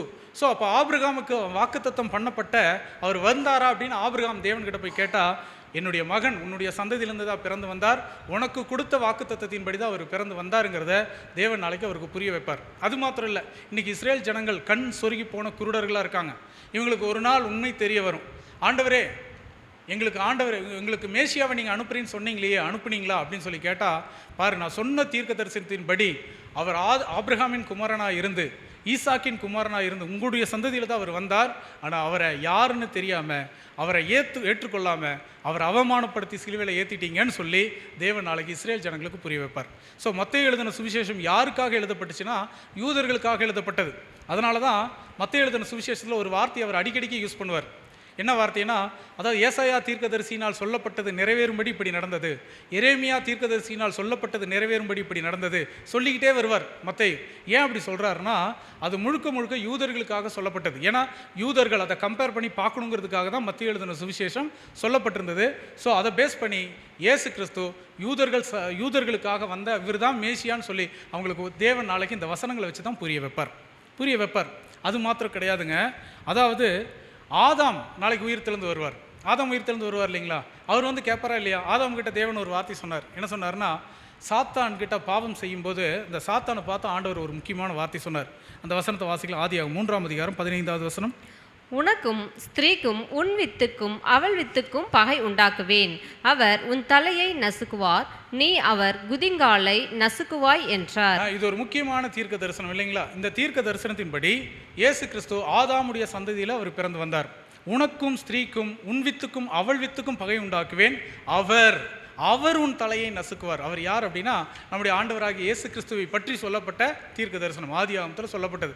இப்போ நாளைக்கு ஆதாம் உயிர்த்தெழுந்து வந்து கேட்பார், ஆண்டவரே என்னுடைய சந்ததியிலேருந்து ஒருத்தர் வருவார், ஸ்திரீயின் வித்துன்னு ஒருத்தர் வருவார்னு சொன்னீங்களே, அவர் வந்தாரா அப்படின்னு கேட்டால், நேராக லூக்கா எழுதின சுவிசேஷம் 3ஆம் அதிகாரத்தை எடுத்து போய் படிங்க. அதன்படி உங்களுடைய சந்ததியிலிருந்து மனுஷகுமாரனாகிய இயேசு கிறிஸ்து வந்தார். அவர் வந்து இந்த சாத்தானை இந்த பூமியிலிருந்து அவர் ஜெயம் கொண்டார் அப்படிங்கிறத தேவன் நாளைக்கு அவங்களுக்கு புரிய வைப்பார். அதனால தான் லூக்கா எழுதின சுவிசேஷம் ஆதாமிலிருந்து ஸ்டார்ட் பண்ணி அவர் வருது. காரணம் இல்லாமல் தேவன் என்ன பண்ணலைன்னா எந்த ஒரு விஷயத்தையும் அவர் குறிப்பிடவில்லை. அதை முக்கியமாக கவனிக்க வேண்டியது. ஸோ இப்போ பாடத்தில் முக்கியமாக நம்ம ஒரு கன்க்ளூஷன் வரலாம். ஆண்டவர் இயேசு கிறிஸ்து யார் அப்படின்னு சொல்லி நம்மக்கிட்ட ஒரு கேள்வி கேட்டால், அவர் தாவீதின் குமாரன் இல்லைங்களா? முதல் பதில். அது மாத்திரம் இல்லை, அடுத்து அவர் ஆபிரகாமின் குமாரன். அப்புறம் மூன்றாவது அவர் ஆதாமின் குமாரன். கரெக்டுங்களா? அவர் ஆதாமின் குமாரனாகவும் இருந்தார். அது மாத்திரம் இல்லை, தூதர்களையே ஒரு பிரதான தூதனானவராக, எல்லா தூதர்களுக்கும் மேற்பட்டவராகவும் ஆண்டவர் இயேசு கிறிஸ்து இருந்திருக்கிறார். அது மாத்திரம் இல்லை, பிதாவாகிய தேவனுடைய குமாரனாகவும் அவர் இருக்கிறார். ஸோ அந்த அளவுக்கு மிகப்பெரிய நிலைமையிலிருந்து அவர் மிக தாழ்மையான நிலைமைக்கு இந்த பூமிக்கு வந்தார் அப்படிங்கிறது தான் இந்த வசனங்கள் நமக்கு சொல்ல வர்ற முக்கியமான கருத்து. ஸோ பாருங்கள், பழைய ஏற்பாட்டு காலத்தில் முற்பிதாக்கள் எல்லாம் ரொம்ப பெரிய நல்ல சாட்சிகள் வாங்கினாங்க இல்லைங்களா? நற்சாட்சி பெற்றார்கள், வசனம் வாசிக்கிறோம். ஸோ அப்போது ஆபிரகாம் மாதிரி யாருமே அப்படிப்பட்ட விசுவாசத்தை இந்த பூமியில் காட்டவே முடியாது. ஈசாக்கு மாதிரி யாரும் அப்படிப்பட்ட கீழ்ப்படிதலை காட்டவே முடியாது. ஆபேல் மாதிரி தேவனுக்கு பிரியமான பலியை யாராலையும் செலுத்த முடியாது. அந்த அளவுக்கு உண்மையான மனிதர்கள் அவங்கெல்லாம். ஸோ இப்படிப்பட்ட வாழ்க்கை வாழ்ந்த முற்பிதாக்களுக்கு தேவன் என்ன கொடுக்கலைன்னா பரலோக ராஜ்யத்தை கொடுக்கல. ஆனால் எந்த தியாகமும் செய்யாமல் ரொம்ப அற்பமான சொற்ப காரியங்கள் செஞ்சு தேவன் நம்மளை பரலோக ராஜ்யத்துக்குள்ளே கொண்டுட்டு வந்துடுறார். கரெக்டுங்களா? சரி, இப்போ என்ன கேள்வினா, தேவன் நம்மளை ஒரு மகாபிரிய ஆசீர்வாதத்துக்குள்ளே கொண்டு வரார் இல்லையா? அந்த மகாபிரிய ஆசீர்வாதங்கிறது என்னென்னா, பரலோக ராஜ்யம், இயேசு கிறிஸ்துவுக்கு மனவாட்டி அப்படிங்கிற ஒரு மிகப்பெரிய வாய்ப்பை தேவன் நமக்கு கொடுக்குறார். இதுக்கு நம்ம தகுதியானவங்க தானா? உண்மையாலுமே நமக்கு தகுதியானவங்களா? நாம் தகுதியானவங்களா அல்லது முற்பிதாக்கள் தகுதியானவங்களான்னு கேட்டால் நாம் என்ன சொல்லுவாங்க? முற்பிதாக்கள் தான் தகுதியானவங்க. அவங்கக்கிட்ட தான் மிகப்பெரிய கீழ்ப்படிதல் இருந்துச்சு இல்லைங்களா? அப்படின்னு நம்ம சொல்லுவோம் இல்லையா? உண்மைதான், முற்பிதாக்கள் தான் உண்மையாலுமே தகுதி. ஆனால் ஏன் தேவன் நமக்கு அந்த வாய்ப்பை கொடுக்குறாரு, முற்பிதாக்களுக்கு அந்த வாய்ப்பு இல்லை தெரியுங்களா? வசனம் வாசிக்கலாம் பாருங்க. ஒரு வசனம், எபிரேயருக்கு எழுதின நிருபம் 11ஆம் அதிகாரம் 39வது வசனம். இவர்கள் எல்லாரும் விசுவாசத்தினாலே நற்சாட்சி பெற்றும் வாக்குத்தத்தம் பண்ணப்பட்டதை அடையாமற் போனார்கள். பார்த்தீங்களா? இவர்கள் எல்லாம் விசுவாசத்தினாலே நல்ல சாட்சிகள் பெற்றும் வாக்குத்தத்தம் பண்ணப்பட்ட அந்த பரம காணான் பரலோக ராஜ்யத்தை காணாமல் அவர்கள் அதாவது அவங்க போயிட்டாங்க. அந்த வாக்குத்தத்தம் அவங்க பேரில் நிறைவேறலை. ஏன் அவங்களுக்கு தேவன் கொடுக்காம நமக்கு கொடுக்குறாரு? என்ன காரணம்னு சொல்ல முடியுங்களா? என்ன காரணம்? அவங்களுக்கு கொடுக்காம நமக்கு கொடுக்கறதுக்கான காரணம் என்ன? ஐயோ, முற்பிதாக்கள் கிட்ட இல்லாத கீழ்ப்படிதலா? உன் மகனை கொண்டு போய் பலி செலுத்தினா எதை பற்றி யோசிக்காமல் கொண்டு போய் பலி செலுத்துறாரு. நாம செய்வோமா? சரி, அது மட்டுமே போதுமா? அவங்களும் காணாமல் தாங்க விசுவாச்சாங்க. எபிரேயர் 11ஆம் அதிகாரத்தில் படித்து பாருங்கள். விசுவாசத்துடைய லிஸ்ட்டு கொடுக்கும்போது அவர்களும் சில காரியங்களை காணாமல் விசுவாசித்தார்கள்னு தான் வசனம் சொல்லுது. அவங்கக்கிட்ட இல்லாத ஒரு மிகப்பெரிய ஆசீர்வாதம் நம்மக்கிட்ட இருக்குது. அதுதான். அது என்ன ஆசீர்வாதம்னு சொல்ல முடியுங்களா? பரிசுத்தாவி அவங்களுக்கு கொடுக்கலையா? கிதியோனுக்கு தேவன் கொடுக்கலையா? ஆபிரகாம் கொடுக்கலையா? எல்லாத்துக்கும் கொடுத்தார் பரிசுத்தாவி. அது அவங்களுக்கும் கொடுத்தார். அவங்களுக்கும் பரிசுத்தாவி கொடுத்தார் தேவன். ஸோ அதில் இல்லை. ஒரே ஒரு விஷயம் என்ன தெரியுங்களா, ஆண்டவராகிய இயேசு கிறிஸ்து இந்த பூமியில் பிறக்கிறதுக்கு முன்னாடி பிறந்துட்டாங்க, வேறு ஒன்றுமே இல்லை. இயேசு கிறிஸ்து பிறக்கிறதுக்கு ஜஸ்ட் முன்னாடி பிறந்த ஒரே காரணத்துக்காக தேவன் அவங்களுக்கு பரலோக ராஜ்யத்தையே கொடுக்கல. நாம் ஆபிரகாம் கிட்ட, ஈசாக்கு கிட்ட, யாக்கோபு கிட்ட இல்லாத விஷயங்கள் எதுவுமே நம்மக்கிட்ட இருக்கிற மாதிரி தெரியல. நம்மக்கிட்ட இருக்கிற ஒரே ஒரு விஷயம் என்னென்னா, இயேசு கிறிஸ்து பிறக்கிறதுக்கு ஜஸ்ட் அதுக்கப்புறம் பிறந்து வந்துட்டோம். அதனால் நமக்கு தான் எல்லா ஆசீர்வாதங்களையும் தேவன் வச்சிருக்கிறார். ஸோ இது எவ்வளோ பெரிய விஷயம்னு புரியுதுங்களா? காரணம் என்ன அப்படின்னா, ஆண்டவராகிய இயேசு கிறிஸ்து இல்லாமல் யாருக்கும் எந்த ஆசீர்வாதமும் இல்லை. இப்போ ஆபிரகாம் எவ்வளோ பெரிய நற்காரியங்கள் செய்திருந்தாலும், ஈசாக்கு மிகப்பெரிய கீழ்ப்பிடுதல் அவர் காட்டியிருந்தாலும், இயேசு கிறிஸ்துவை சொந்த இரட்சகராக அவங்க ஏற்றுக்காமல், இயேசு கிறிஸ்துவை பற்றின அறிவு இல்லாமல், இயேசு கிறிஸ்து காட்டின வழியில் யாராவது நடக்காமல் அவங்க எங்கே போக முடியாது தெரியுங்களா? பரலோக ராஜ்யத்துக்கு போக முடியாது. அதனால தான் ஆண்டவர் ஒரு வார்த்தை சொல்கிறார், நானே வழியும் சத்தியமும் ஜீவனுமாக இருக்கிறேன். இயேசு கிறிஸ்து இல்லாமல் ஒருத்தரும் பரலோக ராஜ்யத்துக்குள்ளே போக முடியாது. அதனால தான் முற்பிதாக்கள் பரலோக ராஜ்யத்துக்குள்ளே போல, தகுதியே இல்லாத நாம் பரலோக ராஜ்யத்துக்குள்ளே போகிறதுக்கு முக்கியமான காரணம் என்னென்னா, ஆண்டவராகி இயேசு கிறிஸ்துவுக்கு பின்னாடி பிறந்த ஒரே காரணத்தினால தான். அதனால தான் இந்த வசனங்கள் சொல்கிறத கவனிக்கலாம். அது மாத்திரம் இல்லை, இயேசு கிறிஸ்துவை தேவன் எப்படி இந்த பூமியில் வைத்திருக்கிறாருன்னு வசனம் சொல்லுதுன்னா, வாசிங்க, அப்போஸ்தலனாகிய பேதுரு இதை பற்றி பேசுகிறாரு. பேதுரு சொல்கிறார், 1 பேதுரு 2ஆம் அதிகாரம் 21வது வசனம். இதற்காக நீங்கள் அழைக்கப்பட்டும் இருக்கிறீர்கள், ஏனெனில் கிறிஸ்துவும் உங்களுக்காய் பாடுபட்டு நீங்கள் தம்முடைய அடிச்சுவடுகளை தொடர்ந்து வரும்படி உங்களுக்கு மாதிரியை பின்வைத்து போனார். சபைக்கு சொல்லும்போது சொல்றாரு, ஆண்டவராகிய இயேசு கிறிஸ்து உங்களுக்காக ஒரு மாதிரியை பின்வைத்து போனார். ஒரு மாதிரி அப்படின்னா ரோல் மாடல். யாருக்கு அப்படின்னா திருச்சபைக்கு. திருச்சபைக்கு மட்டும்தான் இயேசு கிறிஸ்து ரோல் மாடலாக இருக்கிறாரா அப்படின்னு கேட்டால், இந்த வசனம் நமக்கு ரோல் மாடல் எப்போ? சுவிசேஷ யுகத்தில். ஆனால் இயேசு கிறிஸ்து யார் யாருக்கெல்லாம் ரோல் மாடலாக இருக்கார் தெரியுங்களா? அவர் எல்லாருக்குமே ரோல் மாடலாக இருக்கிறார். உதாரணத்துக்கு சொல்லப்போனால், பழைய ஏற்பாட்டு காலத்தில் இருந்த முற்பிதாக்களுக்கும் அவர் தான் ரோல் மாடல். வானத்தில் இருக்கிற தூதர்களுக்கும் அவர் தான் ரோல் மாடல். அது மாத்திரம் இல்லை, தம்முடைய சீஷர்களுக்கு அவர் ரோல் மாடல். அது மாத்திரம் இல்லை, ஒட்டுமொத்த உலக ஜனங்களுக்கும் அவர் ஒரு முன்மாதிரி ரோல் மாடலாக இருக்கிறார். அது மாத்திரம் இல்லை, எல்லாவற்றுக்கும் மேலாக ஆதாமுக்கும் ஒரு மிகப்பெரிய ரோல் மாடலாக அவர் இருக்கிறார். கரெக்டுங்களா? ஏன்னா ஆதாம் கிட்ட இருந்தது ஒரு சின்ன விஷயந்தான். நீ அதை சாப்பிடாத அப்படின்னா அது சாப்பிட்டார். ஒரு சின்ன கீழ்ப்படிதலை தான் தேவன் எதிர்பார்த்தார். ஆனால் ஆண்டவர் இயேசு கிறிஸ்து காட்டின கீழ்ப்படிதல்ங்கிறது இந்த உலகத்தில் யாருமே காட்ட முடியாத ஒரு கீழ்ப்படிதலை அவர் காட்டினார், இல்லைங்களா? ஸோ அப்போ பாருங்கள், ஒரு பெரிய விஷயத்தை காட்டினவர்கிட்ட இருந்து ஒரு சின்ன விஷயத்தை கூட காட்ட முடியாத நிலைமையில் இருந்த ஆதாம் ஒரு ரோல் மாடலாக இயேசு கிறிஸ்துவை ஏற்றுக்கிட்டே ஆகணும். ஏற்றுக்கிட்டாதான் அவரும் ஜீவனுக்குள்ளே கடந்து போக முடியும். அதனால தான் தேவன் இயேசு கிறிஸ்துவை எல்லாருக்கும் ரோல் மாடலாக வைத்திருக்கிறார் அப்படிங்கிறத நம்ம படிக்கிறோம், இல்லைங்களா? அது மாத்திரம் இல்லை, தேவனுடைய அல்டிமேட் பிளான் என்ன? எதுக்காக தேவன் மனுஷனை உண்டாக்கினார்? எதற்காக இந்த மனுக்குலத்தை உண்டாக்கினார் அப்படின்னா, ஒரு வசனம் நம்ம வேதத்தில் வாசிக்கிறோம். இந்த வசனத்தை வாசிக்கலாம். மல்கியா 2ஆம் அதிகாரம் 15வது வசனம். அவர் ஒருவனை அல்லவா படைத்தார், ஆவி அவரிடத்தில் பரிபூர்ணமாய் இருந்ததே, பின்னே ஏன் ஒருவனை படைத்தார்? தேவ பக்தியுள்ள சந்ததியை பெறும்படிதானே. இதுதான் தேவனுடைய அல்டிமேட் பிளான். மனுக்குலத்தில் தேவன் படைச்சதுக்கான காரணமே என்னன்னா, அந்த மனிதன்கிட்ட இருந்து ஒரு தேவ பக்தியுள்ள சந்ததி வெளியே வரணும். இதுதான் தேவனுடைய திட்டம். இந்த சந்ததியை வெளியே கொண்டு வர்றது தேவனுக்கு ஈஸியாக கஷ்டங்களா? இந்த சந்ததியை, தேவ பக்தியுள்ள ஒரு சந்ததியை இந்த பூமியிலிருந்து தேவன் வெளியே எடுத்துகிட்டு வர்றது ஈஸியாக கஷ்டமா? கஷ்டங்களா? ரொம்ப ஈஸி. தேவனால் முடியாதது எதுவுமே இல்லை. அவர் சொன்னால் ஆகும், அவர் கட்டளையிட நிற்கும், இல்லைங்களா? செங்கடல் அவர் வார்த்தையை கேட்டால் 2 பிளந்து நிற்கும், இல்லைங்களா? ஸோ அவர் சொன்ன காடைகள் அவங்களுடைய கூடாரத்துக்கே வந்து விழுகும்.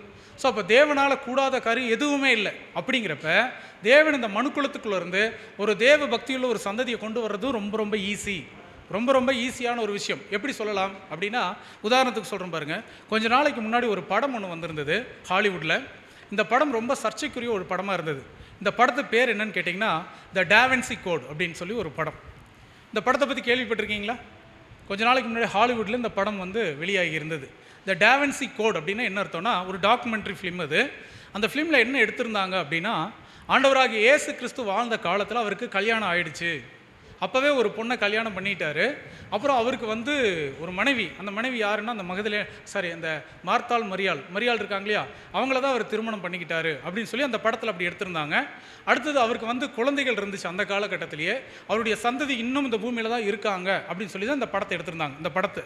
ஸோ பெரிய சர்ச்சையாச்சு. கிறிஸ்தவர்கள் மத்தியில் ஒரு பெரிய எதிர்ப்பு கூட அதிலிருந்து வந்தது. சரி, இயேசு கிறிஸ்து எதுக்காக இந்த பூமிக்கு வந்தாருங்க? நியாயப்பிரமாணத்தை நிறைவேற்றுறதுக்காக வந்தார். நியாயப்பிரமாணத்தை நிறைவேற்றுறவங்க கல்யாணம் பண்ணலாமா? நியாயப்பிரமாணத்தை நிறைவேற்றுறவங்க கல்யாணம் பண்ணுறது பாவமா? பாவம் இல்லைங்களா? நியாயப்பிரமாணத்தை நிறைவேற்றுறவங்க கல்யாணம் பண்ணியிருந்தால் நியாயப்பிரமாணத்தை நிறைவேற்ற முடியுமா முடியாதா? முடியும். நியாயப்பிரமாணத்தை நிறைவேற்றலாம். கரெக்டுங்களா? அப்படின்னா தேவன், நான் அப்படியே சொன்னேன் இல்லையா, ஒரு தேவ பக்தி உள்ள சந்ததி வெளியே கொண்டு வரணும். அதுக்கு பதிலாக தேவன் ரொம்ப ஈஸியாக இந்த பூமியிலிருந்து ஒரு தேவ பக்தி உள்ள சந்ததி கொண்டு வர்றதுக்கு என்ன பிளான் பண்ணியிருக்கலாம் தெரியுங்களா? இயேசு கிறிஸ்து இந்த பூமிக்கு அனுப்பிச்சு, நீ போய் ஒரு பொண்ணை கல்யாணம் பண்ணிக்கோ, உனக்கு குழந்தைகள் பிறக்கணும். அந்த குழந்தைகள் எப்படி, இப்போ பாருங்கள், ஆதாம் பாவம் செஞ்சார், அவருடைய பாவம் அவருடைய சந்ததிக்கும் வந்துருச்சு. கரெக்டுங்களா? இப்போ இயேசு கிறிஸ்து பாவம் செய்யலை, அப்போ அவருடைய சந்ததிக்கும் என்ன இருக்காதுங்க? பாவம் இருக்காது. அப்போ ரொம்ப ஈஸியாக அவருடைய பிள்ளைகள் பாவம் இல்லாமல் பிறந்துருவாங்க. அவருடைய சந்ததியெல்லாம் இந்த பூமியில் என்றென்றைக்கு ஜீவனோடு இருந்திருப்பாங்க. பாவத்தின் சம்பளம் தானே மரணம். அவருடைய பிள்ளைகள் சந்ததிகளுக்கு என்ன இருந்திருக்காதுன்னா மரணம்னு ஒரு விஷயமே இருந்திருக்காது. அப்போ என்ன நடந்திருக்கும் தெரியுங்களா? ஆதாமுடைய சந்ததி அப்படியே கொஞ்சம் கொஞ்சமாக பாவத்துக்குள்ளே போய் எல்லாரும் அழிஞ்சு போயிருப்பாங்க. இயேசு கிறிஸ்துடைய சந்ததி அப்படியே பெருசாக டெவலப் ஆகி இந்த உலகம் முழுவதும் ஒரு தேவ பக்தி உள்ள சந்ததியாக இருந்திருக்கும். ரொம்ப ஈஸிங்களா கஷ்டங்களா? ரொம்ப ரொம்ப ஈஸி. ஒரு தேவ பக்தி உள்ள சந்ததியை இந்த பூமியில் கொண்டு வர்றது தேவனுக்கு ரொம்ப ரொம்ப சாதாரண விஷயம். ரொம்ப சிம்பிளாக கொண்டு வந்திருக்கலாம் இந்த படம் எடுத்த மாதிரி. ஆனால் தேவன் அப்படி செய்யாமல் இயேசு கிறிஸ்துவ இந்த பூமிக்கு அனுப்பி அவரை 33 வருஷங்கள் வாழ வச்சு, அந்த 3 வருஷங்கள் அவர் ஊழியம் செய்ய வச்சு, அநேக மனவேதனைகளோட கடைசி நேரத்தில் சிலுவை மரத்தை தூக்க வச்சு, அநேக அவமானங்கள், அவருடைய தலையில் சிரசில் முட்கிரீடம் வைக்கப்பட்டு, அவருடைய முகத்தில் காரி உமிழப்பட்டு, அவர் நிர்வாணமாக்கப்பட்டு, இவ்வளோ பெரிய துன்பத்தையும் கஷ்டத்தையும் இவ்வளோ பெரிய வலியையும் அவர் அனுபவிக்க வேண்டிய ஒரு திட்டத்தை ஏன் தேவன் இப்படி போட்டார் இயேசு கிறிஸ்துவுக்குள்ளே? இயேசு கிறிஸ்துவுக்காக ஏன் தேவன் இப்படி ஒரு திட்டத்தை போட்டார் அப்படி சொல்லி கேட்டால், அதுதான் ஆச்சரியத்திலையும் ஆச்சரியம். ரொம்ப ஈஸியாக தேவன் அவருடைய சந்ததியை இந்த பூமியில் கொண்டு வரலாம், கொண்டு வந்திருக்கலாம். இவ்வளோ கஷ்டப்படணுன்ற அவசியமே இல்லை. மாறா இயேசு கிறிஸ்துவை அனுப்பிச்சு, தன்னுடைய சொந்த மகனை அனுப்பிச்சு அடிக்க வச்சு, அவர் துன்பப்பட வச்சு, அவருடைய உடலில் இருக்கிற கடைசி சொட்டு ரத்தம் வெளியேற வரைக்கும் அவர் கஷ்டத்தை அனுபவித்து கடைசியாக தன்னுடைய ஜீவனை விட்டு ஒரு மனவேதனையோடு இந்த உலகத்திலிருந்து அவருடைய ஜீவன் போக வேண்டிய காரணம் என்ன, நோக்கம் என்ன அப்படின்னு சொல்லி ஒரு கேள்வி கேட்டோன்னா, அந்த கேள்விக்கான பதிலை தான் இப்போ ஒரு 10 பாயிண்ட்டாக நம்ம பார்க்க போகிறோம். ஒரு 10 காரணங்களாக நம்ம பார்க்க போகிறோம். நம்முடைய ஆண்டவராகிய இயேசு கிறிஸ்து இந்த பூமியில் வந்து இவ்வளோ பெரிய துன்பத்தை அனுபவிக்கிறதுக்கு தேவன் போட்டிருக்கிற மகா பெரிய திட்டம், மகா பெரிய பிளானை தான் இப்போ ஒவ்வொரு வசனங்களாக நம்ம பார்க்கலாம். இப்போது நிறைய காரணங்கள் சொன்னோம் இல்லையா? 10 காரணங்கள் இருக்குது. அதில் முதலாவது ஒரு காரணம் வசனம் வாசிக்கலாம். எபிரேயருக்கு எழுதின நிருபம் 2ஆம் அதிகாரம் 14ஆம் வசனம். ஆதலால் பிள்ளைகள் மாமிசத்தையும் இரத்தத்தையும் உடையவர்களாய் இருக்க அவரும் அவர்களைப் போல மாமிசத்தையும் இரத்தத்தையும் உடையவர்களானார். மரணத்துக்கு அதிகாரியாகிய பிசாசானவனை தமது மரணத்தினாலே அழிக்கும்படிக்கும். இங்கே தான் ஒரு முக்கியமான பாயிண்ட் அவர் சொல்றார் பாருங்க. பிள்ளைகள் மாம்சத்தையும் இரத்தத்தையும் உடையவர்களாய் இருக்க அவரும் அவர்களைப் போல மாம்சத்தையும் இரத்தத்தையும் உடையவரானார். இயேசு கிறிஸ்து இந்த பூமிக்கு இவ்வளோ பெரிய துன்பத்தையும் கஷ்டத்தையும் அனுபவிக்கிறதுக்காக வர்றதுக்கு நிறைய காரணங்கள் இருக்குது. அதில் முதல் முக்கியமான காரணம் என்னென்னா, என்னுடைய பிள்ளைகள், என்னுடைய சகோதர சகோதரிகள் இந்த பூமியில் மாம்சமும் இரத்தமும் உடையவர்களாக இருக்காங்க. மாம்சமும் இரத்தமும் உடையவர்களாக இருக்காங்க. அதனால் நானும் மாம்சமும் இரத்தமும் உடையவனாக நம்ம போகணும்னு சொல்லி அவர் ஆசைப்பட்டார். அந்த ஆசையின் விளைவு தான் இந்த பூமிக்கு அவர் வந்தார். ஸோ இதுதான் முதல் காரணம். அடுத்தது கீழே சொல்லும்போது, மரணத்துக்கு அதிகாரியாக இருக்கிற பிசாசானவனை தம்முடைய மரணத்தினாலே அழிக்கும்படிக்குங்கிற வார்த்தையும் சொல்லப்பட்டிருக்கிறத கவனிக்கலாம். சரி, இப்போ நம்ம என்ன கவனிக்கலாம்னா, இயேசு கிறிஸ்து நமக்காக அவர் வந்து மாம்சமானார். பிள்ளைகள் மாம்சத்தையும் இரத்தத்தையும் உடையவர்களாக இருக்க அவரும் மாம்சமும் இரத்தமும் உடையவரானார் அப்படின்னு சொல்லி சொல்கிறார் இல்லையா? நம்முடைய மாம்சமும் இரத்தமும் எப்படிப்பட்டது? இதுதான் கேள்வி. நம்முடைய மாம்சம் இருக்கு இல்லைங்களா, நல்லதா கெட்டதுங்களா? கெட்டது, பாவம். காலையில் பல்லு விளக்கலைன்னா பக்கத்தில் யாரும் நம்ம பக்கத்தில் நின்று பேச முடியாது. நம்முடைய நிலைமை அப்படி தான் இருக்குது. கரெக்டுங்களா? ஏன்னா நம்ம பிறக்கும் போதே பாவத்தில் பிறந்து வந்திருக்கிறோம். நம்முடைய உடம்புக்குள்ளே முழுவதும் பாவம். நம்முடைய எண்ணம், சிந்தை, நோக்கம் எல்லாமே பாவம் நிறைந்ததாக இருக்குது. ஆனால் இந்த மனிதனாக, பாவத்துக்குள்ளே இருக்கிற ஒரு மனிதனாக மாறணும்னு யாராவது பரலோகத்தில் இருக்கிறவங்க ஆசைப்படுவாங்களா? இந்த உலகத்தில் இருக்கிற மனிதர்கள் பாருங்கள், எல்லாருமே கீழான நிலைமையிலிருந்து மேலே போகணுன்னு தான் ஆசைப்படுவாங்க. உதாரணத்துக்கு சொல்லப்போனால், ஒரு பெரிய ஃபேக்ட்ரி இருக்குது, ஒரு கம்பெனி இருக்குது. அந்த கம்பெனியில் அதாவது கடை நிலையில் ஒருத்தர் வேலை செய்வார். ஒரு லேபராக வேலை தினக்கூலியாக ஒருத்தர் வேலை செஞ்சுட்டு இருப்பார். அவர்கிட்ட போய் கேட்போம், அதாவது உனக்கு என்னப்பா ஆசை அப்படின்னு கேட்டால் அவர் எழுதுனீங்களா சொல்லுவார், நான் இதே கம்பெனியில் பர்மனெண்ட் ஆகணும் அப்படின்னு ஆசைப்பட்றேன் அப்படின்னு சொல்லுவார். கரெக்டுங்களா? சரி, அந்த பர்மனெண்ட்டாக ஒருத்தர் வேலை செஞ்சுட்டு இருப்பார் இல்லையா, அவர்கிட்ட போய் கேட்குறோம், உனக்கு என்னப்பா ஆசை அப்படின்னு கேட்டால், இதே கம்பெனியில் நான் சூப்பர்வைசராக மாறணும் அப்படின்னு சொல்லி அவர் ஆசைப்படுவார். கரெக்டுங்களா? அந்த சூப்பர்வைசர்கிட்ட போய் கேட்டோம்னா, உன்னுடைய அதிகப்படியான ஆசை என்ன அப்படின்னு கேட்டால் அது சொல்லுவார், இதே கம்பெனியில் நான் மேனேஜராக மாறணும் அப்படின்னு சொல்லுவார். சரி, மேனேஜர்கிட்ட போய் கேட்டால் என்ன சொல்லுவாருங்க? நான் ஜென்ரல் மேனேஜர் ஆகணும்னு ஆசைப்படுவார். சரி, ஜென்ரல் மேனேஜர்கிட்ட போய் கேட்டால் நானும் இதே மாதிரி ஒரு கம்பெனி வச்சு நானும் ஒரு ஓனராக இருக்கணும்னு ஆசைப்படுவார்.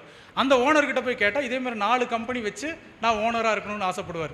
4 கம்பெனி இருக்கிறவர்கிட்ட வச்சா 40 கம்பெனியை ஆசைப்படுவார். கரெக்டுங்களா? அப்போ இந்த உலகத்தில் இருக்கிற எல்லா மனிதர்களும் பாருங்கள், கீழான நிலைமையிலிருந்து மேலான நிலைமையை தான் ஆசைப்படுவாங்க, அதைத்தான் போகணும்னு விரும்புவாங்க. எல்லாருமே அப்படி தான் இல்லைங்களா? எல்லாருமே அப்படி தான். ஆனால் ஒரே ஒருத்தர் மட்டும்தான் இருக்கிறதுலேயே உச்ச நிலைமையிலிருந்து இருக்கிறதுலையே மோசமான நிலைமையில், இன்னும் சொல்லப்போனால் மிருகங்களை விட மோசமான நிலைமையில் இருக்கிற மனிதனாக வரணும்னு ஆசைப்படுறது ஒரு மகா பெரிய தியாகம் இருந்தால் தான் செய்ய முடியும்.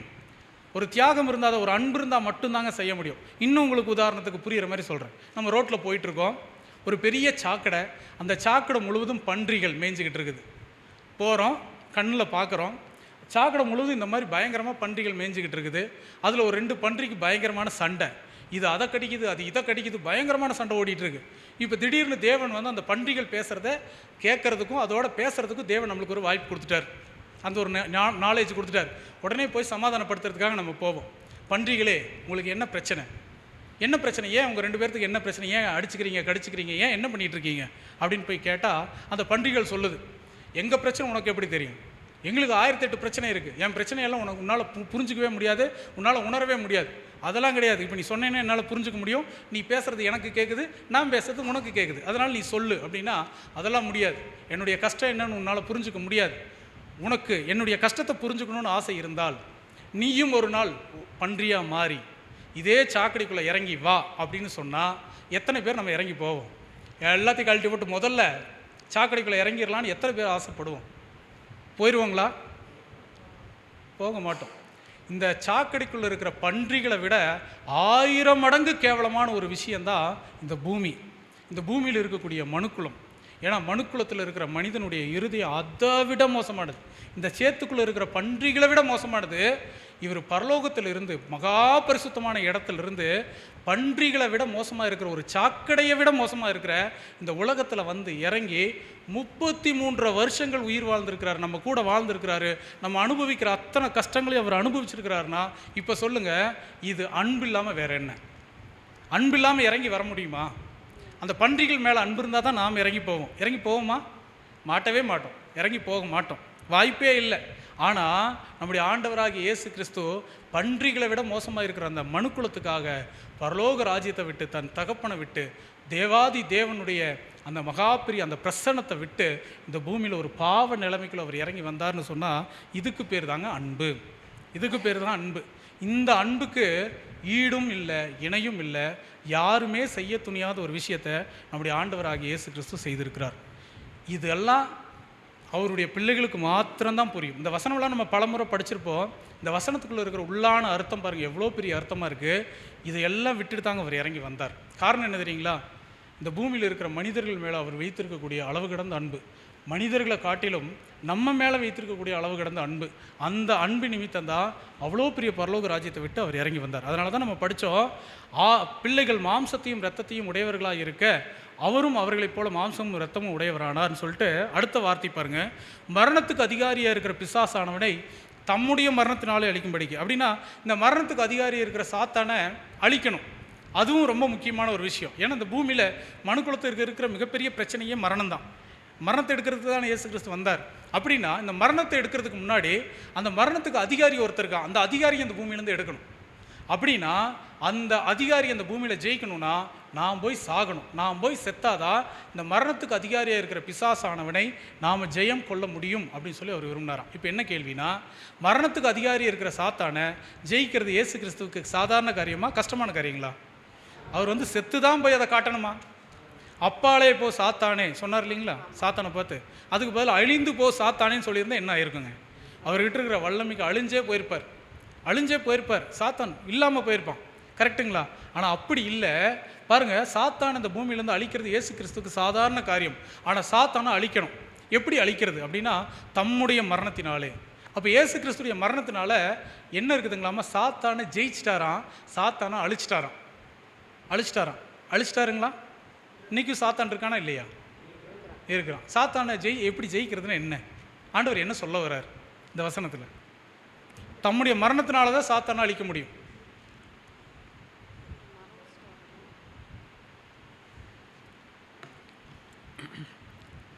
புரியுதுங்களா? புரியலைங்களா? சரி. ஆக்சுவலாக என்னென்னா, இது எந்த மரணத்தை பற்றி பேசுகிறாருன்னா, கடைசியாக இருக்கிற அவர் அந்த சிலுவை மரணத்தில் அவர் ஜீவன் கொடுத்தார் இல்லையா, அந்த மரணத்தை பற்றி பேசலை, ஞான ஸ்நானத்தை பற்றி பேசுகிறார். ஞான ஸ்நானத்தில் தான் சாத்தானை அழிச்சார். கரெக்டுங்களா? சாத்தானை இயேசு கிறிஸ்து தன்னுடைய லைஃப்பில் அழிச்சிட்டாரா இல்லையா? தன்னுடைய லைஃப்பில் சாத்தானுக்கு எங்கேயாச்சும் இடம் கொடுத்தாரா? எந்த இடத்துலையும் சாத்தானுக்கு அவர் இடம் கொடுக்கல இல்லைங்களா? அப்போ ஞானஸ்நானம் எடுத்து கடைசியாக ஜீவன் போகிற அந்த கடைசி நொடி பொழுது வரைக்கும் ஒரு இடத்துல கூட சாத்தானுக்கு கீழ்ப்படியாமல் சாத்தானுக்கு எதிர்த்து நின்னாதான் சாத்தானை அழிக்க முடியும் அப்படிங்கிற ஒரு மிகப்பெரிய பாடத்தை நமக்கு கற்றுக் கொடுக்கறதுக்காக தான் இயேசு கிறிஸ்து அந்த ஒரு நிலைமைக்குள்ளே அவர் கடந்து வந்தார். நாமளும் அப்படி தான். சாத்தானை அழிக்கிறதுனா அது சாதாரண விஷயம் இல்லை. அவன் நம்மளை மாதிரியான ஆள் இல்லை. அவன் மகா பெரியவன், மகா பெரிய ஒரு பிரதான தூதன். அவனை நம்ம நினைச்சாலாம் அழிக்கலாம் முடியாது. ஆனால் எப்படி அழிக்கணும்னு தேவன் விரும்புகிறார் அப்படின்னா, நம்ம என்னைக்கு ஞானஸ்நானம் எடுத்தோமோ நம்ம மரண பரியந்தம் நம்ம உண்மையுள்ளவர்களாக இருந்து சாத்தானுடைய காரியங்களுக்கு எதிர்த்து நின்று சாத்தானுடைய அந்த பாவ செயல்களுக்கு எதிர்த்து போராடி ஜெயிக்கிறோம் இல்லையா, இதுதாங்க சாத்தானை ஜெயிக்கிறது. இதை புரிஞ்சுக்கணுங்கிறதுக்காகவே தான் இந்த பூமியில் இயேசு கிறிஸ்து வந்து அந்த 33 வருஷங்கள் அவர் வாழ்ந்தார். 33 வருஷங்கள் சாத்தானை ஜெயிச்சு காட்டியிருக்கார், ஜெயிக்க முடியும்னு காட்டியிருக்கார். அவர் ஞானஸ்நானம் எடுத்ததுலேருந்து அந்த 3 வருஷம் இயேசு கிறிஸ்து ஒரு ரோல் மாடலாக இருந்தார். காரணம் என்ன அப்படின்னா, சாத்தானை எப்படி ஜெயிக்கணுங்கிற ஒரு பாடத்தை நமக்கு கற்றுக் கொடுக்கணுங்கிறதுக்காக மகா பரிசுத்தம் உள்ளவர் இந்த பூமியில் வந்து அந்த 3 வருஷங்கள் இந்த பூமியில் அவர் வாழ்ந்து காட்டினார். புரியுதுங்களா? இதுதான் அந்த 2வது முக்கியமான காரணம். அதாவது முதல் காரணத்திலேயே அந்த கடைசியாக சொல்லப்படுற ஒரு முக்கியமான விஷயம். ஸோ இந்த மரணத்துக்கு அதிகாரியாக இருக்கிற இதை பற்றி வசனம் வாசிக்கல. வெளிப்படுத்தின விசேஷம் 1ஆம் அதிகாரம் 18வது வசனம். மரித்தேன், ஆனாலும் இதோ சதா காலங்களிலும் உயிரோடு இருக்கிறேன். ஆமேன். நான் மரணத்திற்கும் பாதாளத்திற்கும் உரிய திறவுகோலை உடையவனாய் இருக்கிறேன். இயேசு கிறிஸ்துடைய முதல் வருகை, அவர் உயிர் தெழுந்ததுக்கு அப்புறமே சொல்றார், நான் மரித்தேன், சதா காலங்களிலும் உயிரோடு இருக்கிறேன், எனக்கு இனிமேல் மரணமே கிடையாது. இயேசு கிறிஸ்து சொல்றார். ஆமேன். என் கையில் ஒரு சாவி இருக்குது. அந்த சாவி என்னென்னா, மரணத்துக்கும் பாதாளத்துக்கும் உரிய திறவுகோல். நான் 2ஆம் வருகையில் வந்து நீங்கள் இப்போ உங்களுடைய மாம்சத்தை தான் ஒருத்தன் கொல்ல முடியும், உங்களை கொல்லவே முடியாது. நான் வந்து உங்களை மரணத்திலிருந்து என்ன பண்ணிடுவேன், வெளியே கொண்டு வந்துடுவேன்.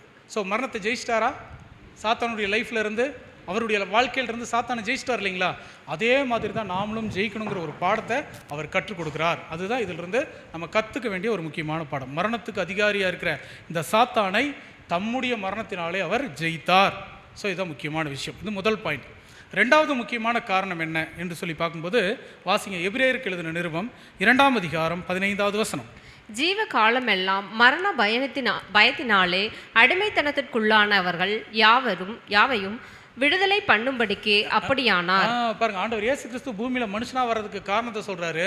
இந்த ஒட்டுமொத்த மனுக்களும் எப்படி இருக்குங்களா, மரண பயத்துக்குள்ளே இருக்குது, அதில் அடிமைப்பட்டிருக்கிறாங்க. அப்படி அடிமைத்தனத்துக்குள்ளே இருக்கிற இந்த மனுக்குலத்தை விடுதலை பண்ணணுங்கிறதுக்காக தான் இயேசு கிறிஸ்து மனுக்குலத்துக்கு மத்தியில் ஒரு மனிதனாக வந்தார் சொல்லிட்டு அடுத்த வசனம் வாசிங்க, 16வது வசனம். ஆதலால் அவர் தேவ தூதருக்கு உதவியாக கை கொடாமல் ஆபிரகாமின் சந்ததிக்கு உதவியாக கை கொடுத்தார். அப்போ பாருங்க, இந்த ஒட்டுமொத்த மனுக்குலம் எதுக்கு பயப்படுறாங்கன்னா, மரணத்துக்கு பயப்படுறாங்க. மரணத்துக்கு பயம் இல்லாத ஒரு மனிதன் இந்த பூமியில் இருக்காங்களா? ஒரு மனிதனாவது நம்ம சொல்ல முடியுமா? இந்த உலகத்தில் எந்த மனிதனும் இல்லை. 90 வயசு தாத்தாவாக இருந்தாலும் என்ன பண்ணுவார்னா, அவருக்கு மரணத்துக்கு பயம்தான். நான் சாகணும் அப்படின்னு சொல்லுவாங்க, ஆனால் மனசில் சாகிறதுக்கு விருப்பம் இருக்காது. எப்படியாவது என்னை காப்பாற்றிருங்க அப்படின்னு தான் சொல்லுவாங்க. 95 வயசு தாத்தாவும் அவர் அதை தான் வார்த்தையை சொல்கிறார். 15 வயசு பையனும் அப்படி தான் சொல்கிறார். காரணம் என்ன அப்படின்னு கேட்டிங்கன்னா, இந்த மனுக்குலமே எதுக்கு தான் பயந்துக்கிட்டு இருக்குன்னா, இந்த மரணத்துக்கு தான் பயந்துக்கிட்டு இருக்குது. ஏன்னா அதுக்கு தான் அடிமைத்தனத்துக்குள்ளே இருக்குது. ஆனால் இந்த அடிமைத்தனத்துக்குள்ளே இருக்கிற அந்த மனிதர்களுடைய மனசிலிருந்து அந்த மரண பயத்தை முதல்ல வெளியெடுக்கணும். ஸோ அதை வெளியெடுக்கணும்னா நாம் போய் சாகணும், நாம் போய் செத்து உயிர்த்தெழுந்து வந்தால் தான் இவங்களுக்கு உயிர்த்தெழுதனுடைய நம்பிக்கையை ஏற்படுத்த முடியும்னு சொல்லி தான் இயேசு கிறிஸ்து வானாதி வானங்களை விட்டுட்டு வந்து இந்த பூமியில் வாழ்ந்து நமக்கு ஒரு நம்பிக்கையை ஏற்படுத்துகிறார். அந்த நம்பிக்கை என்னென்னா, இந்த பூமியில் இருக்கிற ஒவ்வொரு மனிதனுக்கும் உயிர்த்தெழுதல் இருக்குது, நீங்கள் எல்லாரும் உயிர்த்தெழுந்து வந்துடுவீங்க அப்படிங்கிற ஒரு நம்பிக்கையை என் உயிர்த்தெழுதல் மூலமாக நீங்கள் தெரிஞ்சுக்கோங்கன்னு சொல்லி காட்டுறதுக்காகவே வந்து இப்படிப்பட்ட ஒரு மரணத்துக்குள்ளே அவர் போனார். அதுதான் வாசிக்கிற ஜீவ காலம் எல்லாம் மரண பயத்துக்குள்ளான அதாவது அடிமைத்தனப்பட்டிருக்கிற யாவரையும் விடுதலை பண்ணும்படிக்கு அவர் அப்படி ஆனார். ஸோ அப்போ பாருங்கள், இந்த மரணத்துக்குள்ளே இருக்கிற ஒட்டுமொத்த மனுக்குலத்தையும் அவர் வெளியே கொண்டு வரணும். முதல்ல அப்போஸ்தலர்கள் வெளியே வந்தாங்க, அதிலிருந்து அவங்களுக்கும் மரண பயம் இருந்துச்சு. இயேசு கிறிஸ்துவை காட்டி கொடுத்தாங்க ஒருத்தர். இயேசு கிறிஸ்துக்கு பிரச்சனை என்னன்னு சீஷர்கள் எல்லாம் ஓடிட்டாங்க. ஆனால் அதே சீஷர்கள் பின்னாடி என்ன தெரியுங்களா ஆனாங்க, இரத்த சாட்சியாக மரித்தார்கள். காரணம் என்னென்னா, அவர்களுக்குள்ள மரண பயம் சுத்தமாக இல்லாமல் போச்சு. ஏன்னா இவர்கள் நம்முடைய மாம்சத்தை தான் கொல்ல முடியுமே தவிர நம்மளை ஒன்றுமே பண்ண முடியாது. நம்ம ஒரு நாள் உயிர் தெழுந்து வந்துடுவோம், இயேசு கிறிஸ்து வந்து நம்மை உயிரோடு எழுப்புவாருங்கிற நம்பிக்கையோட எல்லாரும் இரத்த சாட்சியாக இறந்து போனாங்க சீஷர்கள். பவுல் சொல்கிறார், கிறிஸ்து எனக்கு ஜீவன், சாவு எனக்கு ஆதாயம். என்ன சொல்ல வர்றாருன்னு புரியுதுங்களா? கிறிஸ்து எனக்கு ஜீவன், சாவு எனக்கு ஆதாயம்னு என்ன அர்த்தங்க? இந்த வசனத்தை அப்படியே ரிவர்ஸில் படித்தா தான் புரியும். சாவு எனக்கு ஆதாயம். ஆதாயம்னா எப்படியாவது நான் செத்துடணும், கிறிஸ்து மாதிரி செத்துடணும். அப்படி செத்துட்டேன்னா கிறிஸ்து எனக்கு ஜீவன் கொடுக்க போகிறார் அல்லது ஜீவனாக இருப்பார். எனக்கு ஜீவன் கொடுக்கணும்னா நான் இந்த பூமியில் சாகணும். ஸோ இப்படி இந்த மாதிரி எல்லாம் இந்த உலகத்தில் எந்த மனிதர்களும் பேசுகிறது கிடையாது. அப்போஸ்தலர்கள் பேசினாங்க, சாகணும்னு ஆசைப்பட்டாங்க. ஸோ சாத்தானுக்கு மரண பயம் வந்துருச்சு. இதை பார்த்தோன்னு மிரண்டு போனான். ஏன்னா இதை வச்சு தான் இத்தனை வருஷம் இந்த மணிக்குளத்தையே நம்ம ஏமாற்றிட்டு இருந்தோம், மரணம்ன்ற ஒரு விஷயத்தை. இவங்ககிட்ட மரண பயமே இல்லாமல் போயிடுச்சு. ஸோ நமக்கும் அதே தான். நாம் செத்தா இன்றைக்கி மாம்சத்தில் சாகலாமே தவிர நம்முடைய மரணம் நிச்சயிக்கப்பட்ட ஒன்று கிடையாது. நம்மளை உயிர் தெழுப்புறதுக்காக ஆண்டவர் இயேசு கிறிஸ்து வந்து இந்த பூமியில் ஜீவனை கொடுத்து அவர் வந்து என்ன பண்ணியிருக்கிறாருன்னா, உயிர் தெழுந்து நமக்கு ஒரு ஜீவனை அவர் வந்து நமக்கு கொடுக்குறார் அப்படிங்கிறத இந்த இதிலேருந்து நம்ம கவனிக்கிறோம். கரெக்டுங்களா? ஸோ அப்போ பாருங்கள், மரணம் அப்படிங்கிற அந்த பயத்திலிருந்து நம்மளாம் விடுதலை ஆகணும்னா என் மரணத்தின் மூலம் தான் அவங்களுக்கு விடுதலை கிடைக்கும்னு சொல்லி அவர் அந்த மரணத்தை அவர் செலெக்ஷன் பண்ணார். ஸோ இதுதான் ரெண்டாவது முக்கியமான ரீசன். அடுத்து மூன்றாவது காரணத்துக்குள்ளே போகலாம். மூன்றாவது காரணம் வசனம் வாசிக்கலாம். எபிரேயருக்கு எழுதின நிருபம் 2ஆம் அதிகாரம் 17வது வசனம். அன்றியும் அவர் ஜனத்தின் பாவங்களை நிவர்த்தி செய்வதற்கு ஏதுவாக தேவ காரியங்களை குறித்து இரக்கமும் உண்மையுமுள்ள பிரதான ஆசாரியனாய் இருக்கும்படிக்கு எவ்விதத்திலும் தம்முடைய சகோதரருக்கு ஒப்பாக வேண்டியதாக இருந்தது. பார்த்தீங்களா, இங்கே ஒரு முக்கியமான வார்த்தை சொல்கிறாரு. அவர் ஜனத்தின் பாவங்களை நிவர்த்தி செய்வதற்கு ஏதுவாக தேவ காரியங்களை குறித்து. எதை பற்றி பேசுகிறாருன்னா, ஒரு பிரதான ஆசாரியனுடைய வேலையை பற்றி பேசுகிறார். தேவ காரியங்களை குறித்து இரக்கமும் உண்மையுமுள்ள பிரதான ஆசாரியராக இருக்கும்படிக்கு. பழைய ஏற்பாட்டு காலத்தில் பிரதான ஆசாரியர்கள் இருந்தாங்க. அந்த பிரதான ஆசாரியனுடைய முக்கியமான வேலை என்ன அப்படின்னா, ஒரு மனிதன் தான் செய்த பாவத்துக்காக ஒரு காளையை பலியாக செலுத்துவார் அல்லது ஒரு வெள்ளாட்டுக்கடாவை பலியாக செலுத்துவார். அதை வாங்கி கொண்டு போய் தேவன்கிட்ட கொடுக்கறது மட்டும்தான் ஒரு பிரதான ஆசாரியனுடைய வேலையாக இருந்துச்சு பழைய ஏற்பாட்டு காலத்தில். ஆனால் இங்கே நாம் இரக்கம் பெறணுன்றதுக்காக, நாம் நம்பிக்கையுள்ளவர்களாக இருக்கணுங்கிறதுக்காக இங்கே பாருங்கள், ஒரு உண்மையும் இரக்கமும் உண்மையுள்ள ஒரு பிரதான ஆசாரியனாக இருக்கிறாருங்களாம். ஒரு பிரதான ஆசாரியனுக்கு இருக்க வேண்டிய முக்கியமான குணமே என்னென்னா இரக்கம். ஆனால் பழைய ஏற்பாட்டு காலத்தில் அவருக்கு இரக்கம் இருக்கணுன்ற அவசியமே இல்லை. அந்த பிரதான ஆசாரியனுக்கு இவர் கொடுக்குறத அவர்கிட்ட கொண்டு வந்து கொடுக்கணும். அவர் ஏற்றுக்கிட்டாருன்னு சொல்லணும், ஏற்றுக்கலேன்னு போய் சொல்லணும். அவ்வளோதான். இது மட்டும்தான் ஒரு பிரதான ஆசாரியனுடைய வேலை. ஆனால் இவர் அப்படி இல்லை. இவர் என்ன தெரியுங்களா செய்கிறாருங்களாமா, நம்முடைய பாவ மன்னிப்புக்காக நம்முடைய தேவன்கிட்ட நம்ம போகும்போது இவர் என்ன தெரியுங்களா செய்கிறாரு, நம்முடைய ரத்தம், நம்முடைய தியாகம் எல்லாத்தையும் அப்படியே அவர் கையில் பார்க்குறார். ஒரு மீடியேட்டர் பார்க்குறார். அதில் பூரா பாவம், அதில் பூரா கரை, நிறைய குறைகள் இருக்குது, நிறைய குற்றங்கள் இருக்குது. இது இப்படியே தேவன்கிட்ட கொண்டு போனால் கண்டிப்பாக தேவன் ஏற்றுக்க மாட்டார் அப்படிங்கிறது இந்த பிரதான ஆசிரியர் தெரிஞ்சுக்கிட்டு இவர் என்ன தெரியுங்களா பண்ணுறாரு, இவர் என்ன செய்கிறாரா, ஐயோ மோசமாக இருக்கே இந்த ரத்தத்தை கொண்டு போய் தேவன்கிட்ட கொடுத்தா கோவப்படுவாரே, தேவனுக்கு பிடிக்காதேன்னு சொல்லி அந்த ரத்தத்தோட, நாம் செய்கிற தியாகத்தோட தன்னுடைய ரத்தத்தையும் அவர் கலந்து தேவன்கிட்ட கொண்டுட்டு போகிறார். தன்னுடைய ரத்தத்தையும் கலந்து தேவன்கிட்ட கொண்டு போகும்போது தேவன் அதை பார்த்த உடனே இயேசு கிறிஸ்து ரத்தம் கலந்ததுனால அந்த தியாகத்தை தேவன் அங்கீகரிச்சிடுறார். ஸோ இதுதான் நம்ம செய்யக்கூடிய ஊழியங்கள், நம்ம செய்யக்கூடிய காரியங்கள். நம்ம செய்கிறது ஒன்றும் பெரிய ஊழியெல்லாம் கிடையாது, சின்ன ஊழியங்கள். அந்த ஊழியத்தில் நம்ம உண்மை இல்லாதவர்களாக தான் அநேக நேரங்களில் இருக்கிறோம். ஆனால் அந்த ஊழியத்தை தேவன் அங்கீகரிக்கிறதுக்கான காரணம் என்ன அப்படின்னா, இயேசு கிறிஸ்து தன்னுடைய ரத்தத்தை அதோட என்ன பண்ணியிருக்காருன்னா, அதாவது கலந்துருக்கிறார். அதான் அந்த வசனம் தெளிவாக சொல்லுது. வாசிங் சிஸ்டர் மறுபடியும். அன்றியும் அவர் ஜனத்தின் பாவங்களை நிவர்த்தி செய்வதற்கேதுவாக தேவ காரியங்களை குறித்து இரக்கமும் உண்மையும் உள்ள பிரதான ஆசாரியராய் இருக்கும்படிக்கு எவ்விதத்திலும் தம்முடைய சகோதரருக்கு ஒப்பாக வேண்டியா இருந்தது. தம்முடைய சகோதரருக்கு ஒப்பாக வேண்டியதா இருந்தது அப்படிங்கிற ஒரு வார்த்தையும் சொல்றாரு. அப்படின்னா பாருங்க, நம்முடைய தியாகத்தோட சேர்த்து அவருடைய தியாகத்தை மிக்ஸ் பண்ணி கொடுக்கறதுனால தான் தேவன் அதை அங்கீகரிக்கிறார். இது முதல் காரியம். ரெண்டாவது காரியம் பாருங்க, அது அப்படி செய்யணும்னா அவரும் மாம்சத்தில் இருக்கணும். ஏன்னா ஒரு பிரதான ஆசிரியர் எப்படி இருந்தார் பழைய ஏற்பாட்டு காலத்தில், அவரும் மாம்சத்தில் தான் இருந்தார். கரெக்டுங்களா? ஒரு மனிதன் செய்த பாவத்துக்காக ஒரு பிரதான ஆசாரியன் ஒரு மனிதனாக இருந்து தேவன்கிட்ட போய் பரிஞ்சு பேசுவார் இல்லைங்களா? ஸோ நாம் நம்முடைய காரியங்களை எல்லாம் தேவன்கிட்ட கொண்டுட்டு போய் சொல்லணும்னு சொன்னால், அது பரிஞ்சு பேசணும்னு சொன்னால் அவரும் தன்னுடைய சகோதரர்கள் மாதிரியே மாறணும், நானும் மாம்சம் எடுத்து வரணும். ஸோ இதெல்லாம் எவ்வளோ பெரிய அன்பினுடைய உச்சம்னு பாருங்களேன், எவ்வளோ பெரிய அன்பினுடைய உச்சம். இன்னும் உங்களுக்கு உதாரணத்துக்கு சொல்லட்டுங்களா, நீங்கள்லாம் பாவம் செஞ்சிட்டீங்க, பாவத்தினுடைய சம்பளம் மரணம், தேவன் நீதியுள்ளவர், எக்கேடு கெட்டு நாசமாக போங்க அப்படின்னு சொல்லிட்டு போயிடலாம்ல. தேவன் அழிஞ்சு போங்க, அவ்வளோதான். உங்களுக்கெல்லாம் தேவன் எவ்வளவோ சொன்னார், கேட்கல, பாவம் செஞ்சிட்டீங்க, அப்படியே போயிருங்க அப்படின்னு சொல்லிட்டு தேவன் போகாமல் என்ன தெரியுங்களா செய்கிறாரு? ஐயோ பாவம், என்னுடைய பிள்ளைகள் பாவம், கஷ்டம், பாவத்துக்குள்ளே இருக்கிறாங்க, மரணத்துக்குள்ளே இருக்கிறாங்க, தேவனுடைய நீதிக்கு முன்னாடி நிற்க முடியாது, உடனடியாக நம்ம கீழே இறங்கி போகலாம், நம்முடைய ரத்தத்தை அவங்களுக்காக பரிஞ்சு பேச வைக்கலாம், நம்முடைய ரத்தத்தை அவங்களுடைய தியாகத்தோடு சேர்த்து தேவன்கிட்ட நம்ம வந்து ஒரு ஒப்புரு வாக்குதலின் ஊழியத்தை செய்யலான்னு சொல்லி இன்னைக்கு வரைக்கும் நமக்காக பரிஞ்சு பேசுகிறார். அவர் பரிஞ்சு பேசுகிற ஒரே காரணத்தினால மட்டும்தான் நாம் இங்கே உட்கார்ந்துக்கிட்டு இருக்கோம். நம்ம இங்கே உட்கார்றதுக்கு முக்கியமான காரணம் இயேசு கிறிஸ்து நமக்காக தேவனிடத்தில் பரிஞ்சு பேசின ஒரே காரணத்துக்காக தான். ஒரு வேளை பரிஞ்சு பேசாமல் இருந்திருந்தால் நம்ம எப்போவோ செத்து போயிருப்போம், எப்போவோ அழிஞ்சு போயிருப்போம். ஏன்னா நம்ம செய்த பாவங்கள் அவ்வளோ பெருசு. தேவன் அப்படி ஒரு மரணத்துக்குள்ளே கொண்டு போயிடுவார். ஆனால் அப்படி செய்யலை. பார்த்தீங்களா? காரணம் என்ன அப்படின்னா, நம்ம மேலே அவர் வைத்திருக்கக்கூடிய அன்பு. கிறிஸ்து நம்மளால் அழிஞ்சு போயிடக்கூடாதுன்னு அவர் ஆசைப்பட்டு தான் சகோதரருக்கு ஒப்பாக அவர் ஒரு பிரதான ஆசிரியனாக இறங்கி வந்து தினம் தேவன்கிட்ட போகிறார், நமக்காக மன்றாடுறார். தேவன் நம்ம மேலே கோபப்படும் போது, தேவன் நம்ம மேலே எரிச்சல் கொள்ளும்போது உடனே தேவன்கிட்ட போய், அப்பா பாருங்கள், இவங்களுக்காக தான் இந்த ரத்தம் சிந்தியிருக்கேன், இவங்களுக்காக தான் நான் இவ்வளோ கஷ்டத்தைப்பட்டேன், இவங்களை ஒரு விஷயம் மன்னிச்சிருங்க, நமக்காக தேவன்கிட்ட தொடர்ந்து பரிந்து பேசிக்கிட்டு இருக்கிறார். இந்த பரிந்து பேசுகிற ஒரே காரணத்தினால தான் நம்ம மன்னிக்கப்படுறோம். அப்படி அதுக்காக தான் இயேசு கிறிஸ்து இந்த பூமியில் ஒரு மனிதனாக இறங்கி வந்து இவ்வளோ கஷ்டத்தை அவர் அனுபவித்தார். இது எத்தனாவது காரணம்? 3வது காரணம். 4வது ரீசனுக்குள்ளே போயிடலாங்களா? 4வது ரீசன். பாடம் போர் அடிக்கிற மாதிரி இருக்குங்களா? இல்லை, நீட்டாக போயிட்டு இருக்கு இல்லையா? ஓகே, 4வது ரீசன் வாசிக்கலாம். எபிரேயருக்கு எழுதின நிருபம் 4ஆம் அதிகாரம் 15வது வசனம். நம்முடைய பாவங்களை குறித்து பரிதபிக்க கூடாத பிரதான ஆசாரியர் நமக்கிராமல் எல்லா விதத்திலும் நம்மை போல் சோதிக்கப்பட்டும் பாவம் இல்லாதவராய் இருக்கிற பிரதான ஆசாரியரே நமக்கு இருக்கிறார். பார்த்தீங்களா? நம்மை போல் எல்லாவற்றிலும் சோதிக்கப்படுவதற்காக, பார்த்தீங்களா, எல்லா விதத்திலும் நம்மை போல சோதிக்கப்படுவதற்கு அது பாவம் இல்லாத இருக்கிற ஒரு பிரதான ஆசாரியனாக அவர் இருக்கிறார் அப்படின்னு சொல்கிறார். அப்படின்னா நம்மை போலவே எல்லா கஷ்டத்தையும் அனுபவிக்கணும்னு அவர் ஆசைப்பட்டாருங்களாம். நம்மை போல எல்லா விதத்திலும் அவர் கஷ்டத்தை அனுபவிக்கணும்னு அவர் ஆசைப்பட்டு விரும்பி தான் வந்தார்.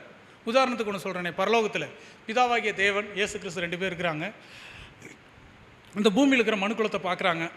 மனுக்குலத்தை பார்த்தோன்னே ஒருத்தருக்கு பயங்கரமான தலைவலி தாங்கலை.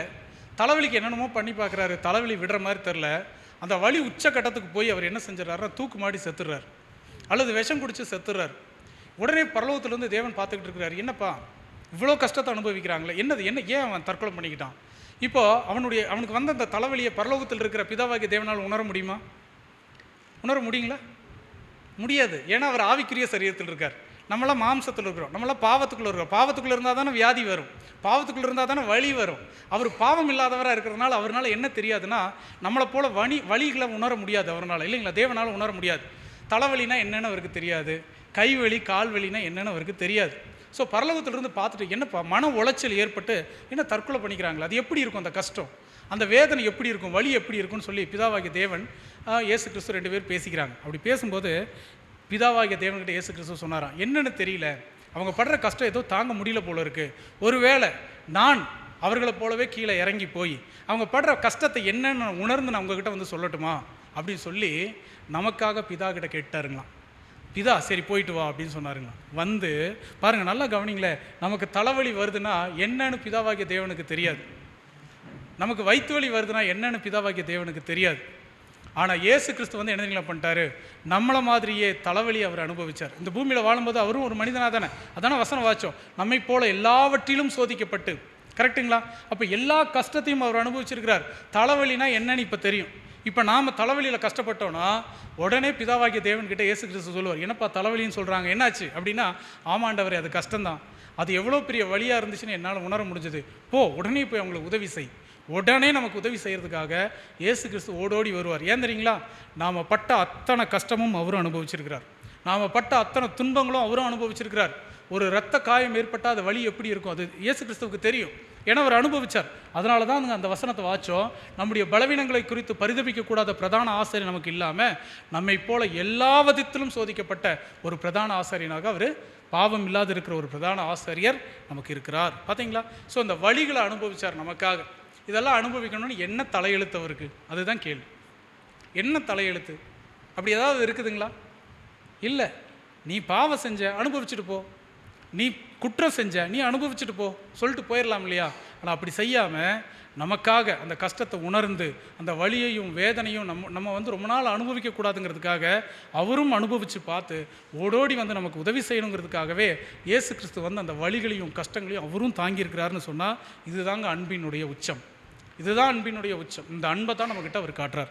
ஸோ 4 காரணங்கள் பார்த்தோம். 5வது ரீசன் வாசிக்கல. எபிரேயர் 4:15 கடைசி, பாவம் இல்லாது இருக்கிற ஒரு பிரதான ஆசாரியனே நமக்கு இருக்கிறார். ஸோ இப்போ இயேசு கிறிஸ்து நமக்கு என்ன தெரியுங்களா, ஒரு முக்கியமான பாடத்தை நமக்கு கற்றுக் கொடுக்குறாரு. மாம்சத்தில் வந்தால் பாவம் செஞ்சுருவாங்க அப்படின்னு சொல்லி சாத்தான் எல்லாருடைய இருதயத்திலையும் ஒரு மாயை ஏற்படுத்தி வச்சுருக்கிறான். உதாரணத்துக்கு சொல்ல போனால் தேவ தூதர்கள் வந்தாங்க, அவங்க பாவம் செஞ்சுட்டாங்கல்ல, பாவம் செஞ்சாங்களா? அப்போ தேவ தூதர்களே இந்த பூமியில் வந்தால் பாவம் செய்ய முடியுதுன்னு சொன்னால், அப்போது இந்த உலகத்தில் மனிதர்கள் பாவம் செய்கிறது சாதாரண விஷயம்னு எல்லாரும் எடுத்துக்கிட்டாங்க. எல்லாரும் எடுத்துக்கிட்டு இருக்கும்போது இல்லை ஒரு பாவமான அந்த மனிதனுடைய சாயலில் ஒருத்தர் வந்து கூட பாவம் செய்யாமல் வாழ முடியுங்கிற ஒரு நம்பிக்கையை நமக்கு ஏற்படுத்தணும் இல்லையா? அந்த நம்பிக்கையை இயேசு கிறிஸ்து நமக்கு ஏற்படுத்துகிறார். நாம் கூட என்ன செய்வோம்னா, நான் பலவீனத்தில் பிறந்துட்டேன், நான் குறை இருக்கேன், நான் பிறக்கும்போதே பாவத்தில் பிறந்ததுனால நிறைய மாம்ச பலவீனம் இருக்கிறதுனால நான் பாவம் செய்கிறேன்னு நம்ம சொல்லிடுவோம், காரணம் சொல்லிடுவோம். ஆனால் இயேசு கிறிஸ்து நமக்கு என்ன தெரியுங்களா சொல்கிறாரு, நீ மாம்சத்தில் இருந்தாலும் ஞானஸ்நானம் எடுத்ததிலிருந்து உன்னால் பாவம் செய்யாமல் வாழ முடியுங்கிற ஒரு நம்பிக்கையை ஏற்படுத்தணுங்கிறதுக்காக தான் இயேசு கிறிஸ்து நமக்கு ஒரு விஷயத்தை அவர் கற்றுக் கொடுக்குறார். பாவம் இல்லாத இருக்கிற ஒரு பிரதான ஆசாரி. இன்றைக்கி எல்லா மக்களும் அந்த பழத்தை தேடி தான் ஓடுறாங்க, பாவம் கீழ்ப்படியாமை.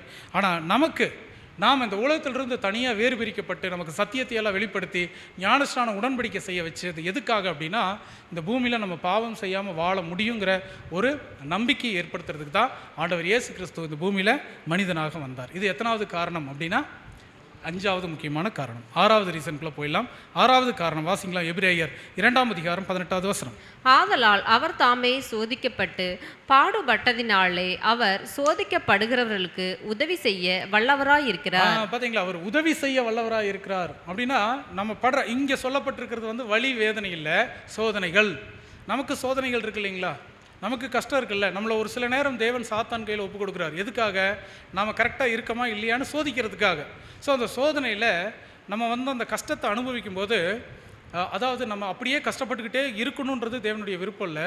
அப்படி நம்ம கஷ்டப்படும் போது நம்மளை அப்படியே கைவிடாமல் நம்மளை தூக்கி எடுக்கணுங்களாம். பாருங்கள், உதவி செய்ய வல்லவராக அதாவது அவர் தாமே சோதிக்கப்பட்டு பாடுபட்டதினாலே அவர் சோதிக்கப்படுகிறவர்களுக்கு உதவி செய்ய வல்லவராக இருக்கிறார். நமக்கு சோதனை வரும்போது நம்ம வீழ்ந்து போயிடக்கூடாது, நம்ம அப்படியே அழிஞ்சு போயிடக்கூடாது, அப்படியே நம்ம பின்மாற்றம் ஆயிடக்கூடாதுங்கிறதுக்காக நம்மை போலவே சோதிக்கப்பட்டு நம்ம எப்படியாவது அந்த பள்ளத்திலிருந்து பாவத்திலிருந்து தூக்கி விட்டு நம்மளை மேலே கொண்டுட்டு வரணுங்கிற ஆசையோட ஆண்டவர் இயேசு கிறிஸ்து வந்து அந்த காரியத்தெல்லாம் செய்யணுங்கிறதுக்காக அவர் வந்து அந்த சோதனைகளாக சகிச்சாருங்க.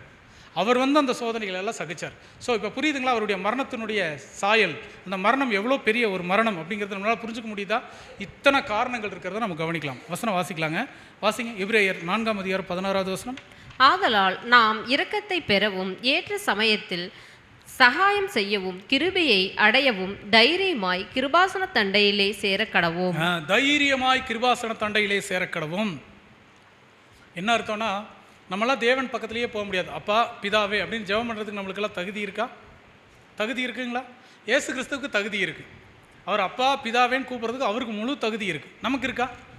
நமக்கு தகுதியே கிடையாது. ஏன்னா நம்மளாம் பாவிகள், அவர் பரிசுத்தமானவர்.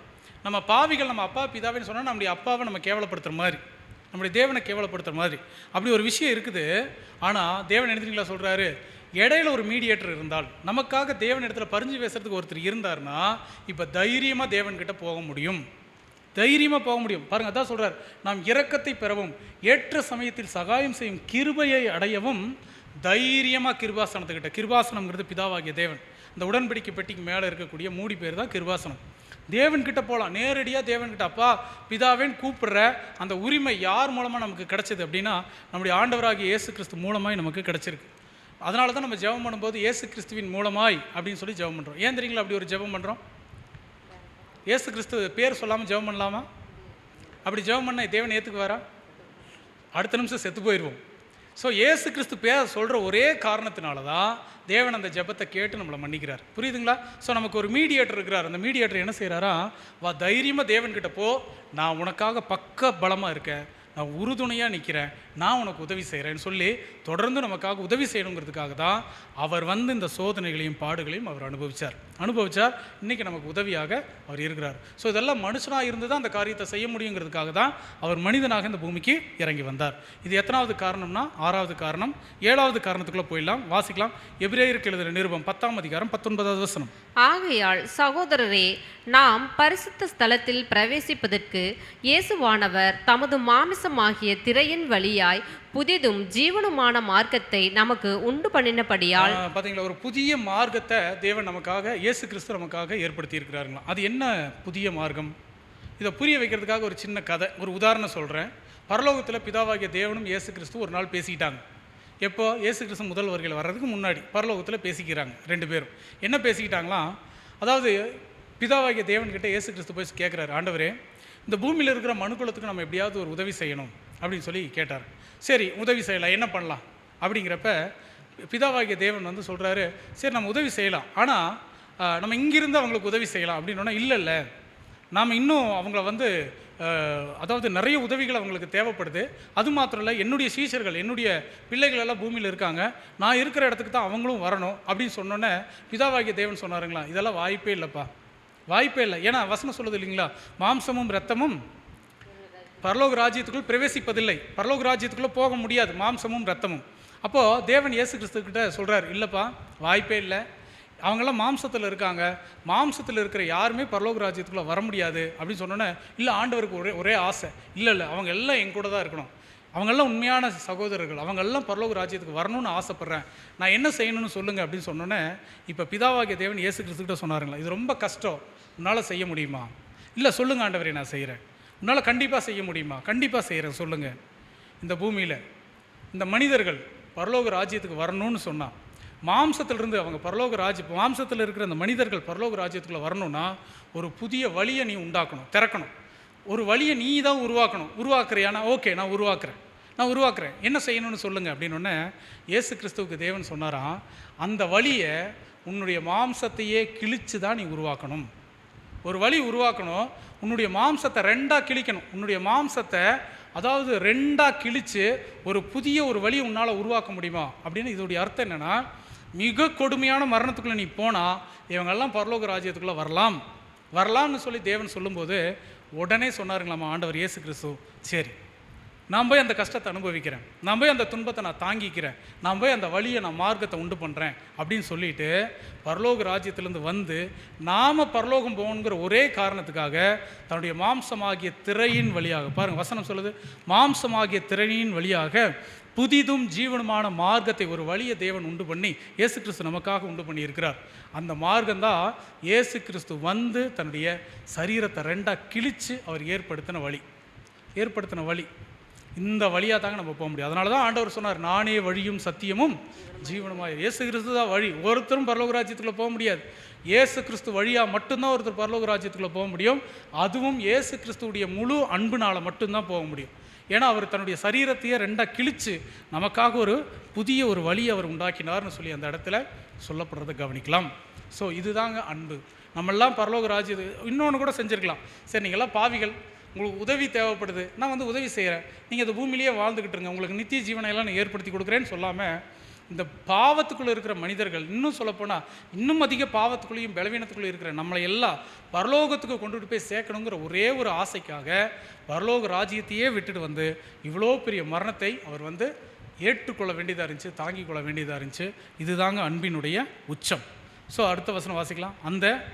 அந்த மார்க்கத்தின் வழியாய் பிரவேசிப்பதற்கு அவருடைய இரத்தத்தினாலே நமக்கு தைரியம் உண்டாயிருக்கிறபடியினாலும், அந்த மார்க்கம் வழியாக போகிறதுக்கு அவருடைய ரத்தம் தான் வந்து நமக்கு ஒரு தைரியத்தை ஏற்படுத்தி இருக்கிறது. ஸோ அதனால தாங்க இவ்வளவு கொடூரமான மரணம். சாதாரணமாக அவர் இறந்துருக்கலாம், ஏன் இவ்வளோ கொடூரமான மரணத்துக்குள்ளே போனார் அப்படின்னு சொல்லி கேட்டிங்கன்னா, அது வந்து அப்படி போனாதான் நாம் பரலோகம் போக முடியுங்கிற ஒரே காரணத்துக்காக தான் அது அவர் வந்து அனுபவித்தார். ஸோ அதை நம்ம படிக்கிறோம், கரெக்டுங்களா? அடுத்தது 8வது காரியம் வாசிக்கலாம். ரோமருக்கு எழுதின நிருபம் 8ஆம் அதிகாரம் 3வது வசனம். அது எப்படி எனில், மாமிசத்தினாலே பலவீனமாயிருந்த நியாயப்பிரமாணம் செய்யக்கூடாததை தேவனே செய்யும்படிக்கு தம்முடைய குமாரனை பாவ மாமிசத்தின் சாயலாகவும் பாவத்தை போக்கும் பலியாகவும் அனுப்பி மாமிசத்திலே பாவத்தை ஆக்கினிக்குள்ளாக தீர்த்தார். 8வது காரணம் என்ன சொல்றாருன்னா, அதாவது இயேசு கிறிஸ்துவை அதாவது பாவ மாம்சத்தின் சாயலாகவும் பாவத்தை போக்கும் பலியாகவும் அனுப்பினார். ஏன்னா நியாயப்பிரமாணம் செய்யக்கூடாததை தேவனே செய்யும்படி இஸ்ரேல் ஜனங்களுக்கு தேவன் நியாயப்பிரமாணத்தை ஏற்படுத்தி கொடுத்தார். அந்த நியாயப்பிரமாணத்தை ஒருத்தன் கரெக்டாக ஃபாலோ பண்ணாங்கன்னா அவங்களுக்கு என்ன இருக்குதுங்க? ஜீவன் இருக்குது. ஆனால் ஃபாலோ பண்ணாங்களா? யாருமே ஃபாலோ பண்ணல. ஃபாலோ பண்ண முடியுமா? ஃபாலோ பண்ணவும் முடியாது. ஏன்னா நியாயப்பிரமாணம் பரிசுத்தமாக இருக்குது, பாவிகளால் கை கொள்ள முடியாது. அப்புறம் எதுக்கு நியாயப்பிரமாணத்தை மனிதர்களுக்கு தேவன் கொடுத்தார்? எதுக்கு கொடுத்தாருங்க? கை கொள்ள முடியாது இல்லை நியாயப்பிரமாணத்தை. அப்புறம் எதுக்காக நியாயப்பிரமாணத்தை மனுஷங்களுக்கு கொடுத்தார்?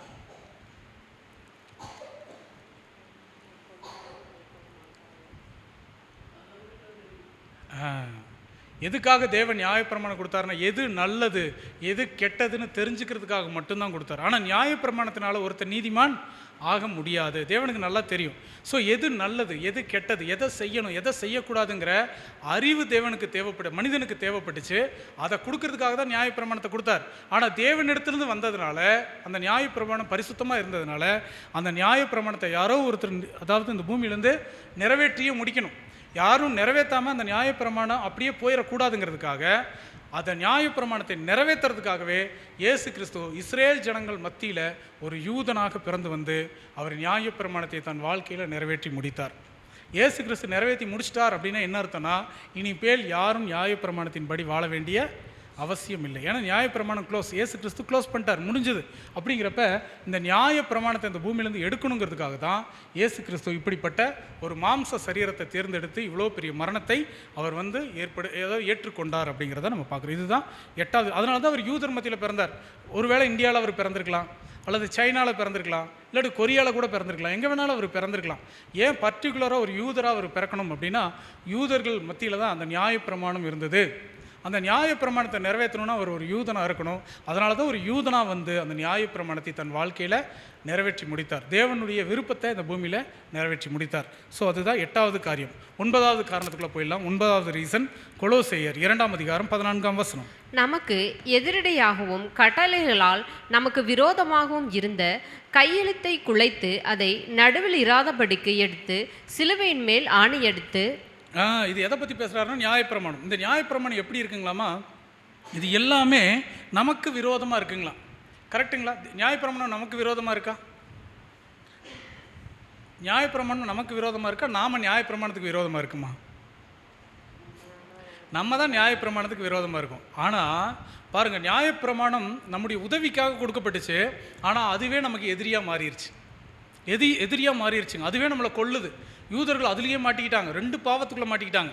ஒரு பாவம் ஆதாம் நிமித்தம் வந்த பாவம், இன்னொரு பாவத்தை நாங்கள் செய்வோம்னு சொல்லி செய்யாமல் போன பாவம் நியாயப்பிரமாணம். இந்த 2 பாவத்துக்குள்ளே அவங்க மாட்டினதுனால முதல்ல யூதர்கள் அதிலிருந்து வெளியே வரணும். இந்த நியாயப்பிரமாண அந்த நீதியிலேருந்து அவங்க வெளியே வரணுங்கிறதுக்காக, அதுதான் அந்த நியாயப்பிரமாணம் நமக்கு விரோதமாக எழுதப்பட்டிருக்குது அப்படின்னு சொல்லி அதுக்கு விரோதமாக இருக்கிற அந்த நியாயப்பிரமாணத்தை இந்த பூமியிலேருந்து எடுக்கணும்.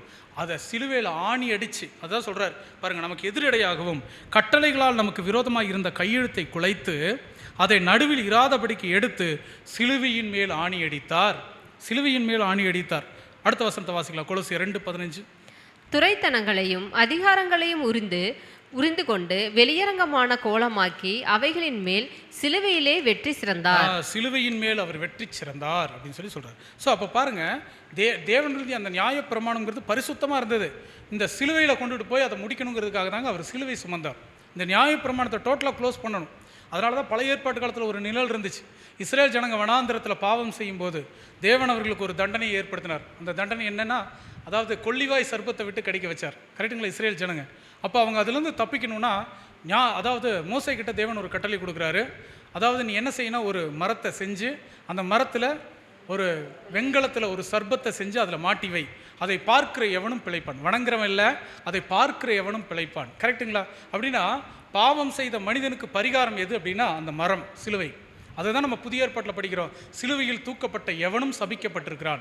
அதை பார்த்தா போதும், அவனுடைய பாவம் மன்னிக்கப்படும். அதனால தான் இயேசு கிறிஸ்துவை பார்க்கணுங்கிறதுக்காகவே உயர்ந்த மலையின் மேலே ஒரு சிலுவை மரத்தில் ஏற்றி தேவன் நிறுத்தினார்.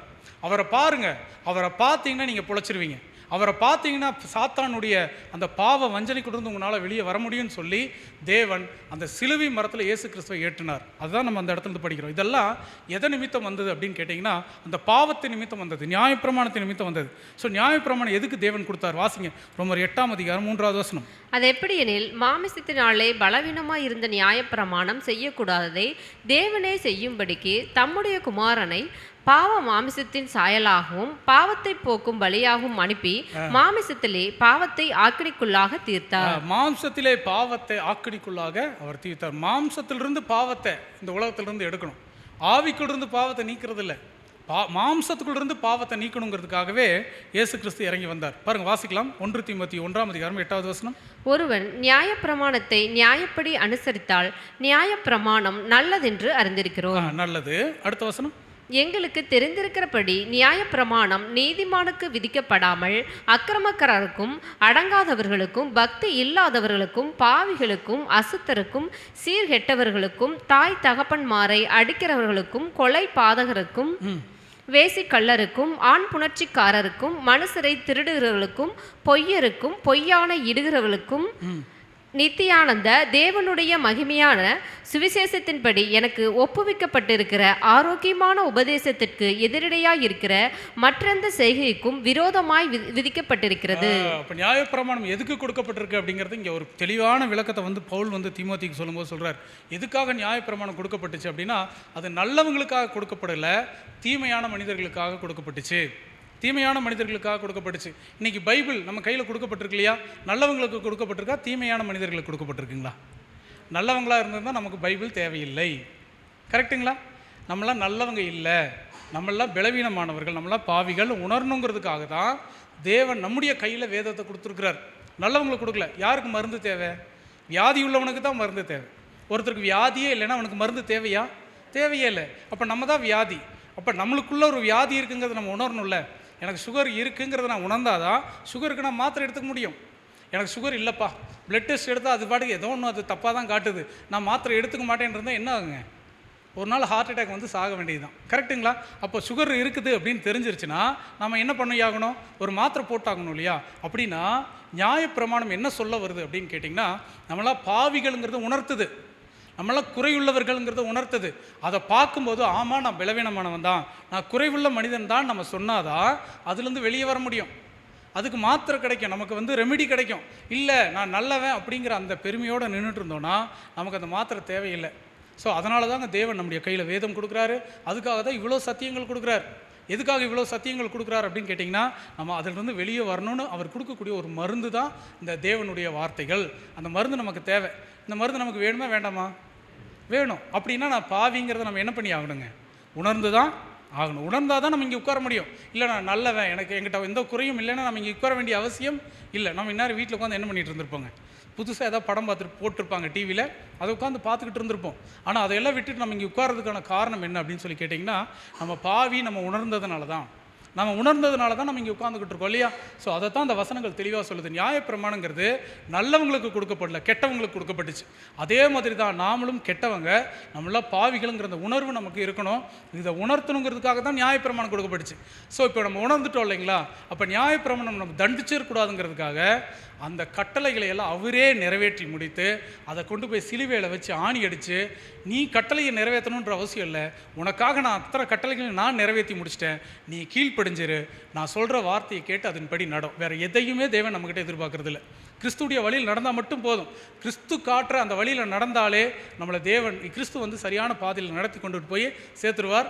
ஸோ அதுக்காக தான் நியாயப்பிரமாணம் கொடுக்கப்பட்டுச்சு அப்படிங்கிறது தான் நம்ம 9வது காரியமாக நம்ம பார்த்தோம். கடைசி 10வது காரணம், இயேசு கிறிஸ்து இந்த பூமியில் மனிதனாக வந்ததுக்கான 10வது முக்கியமான காரணம் என்ன?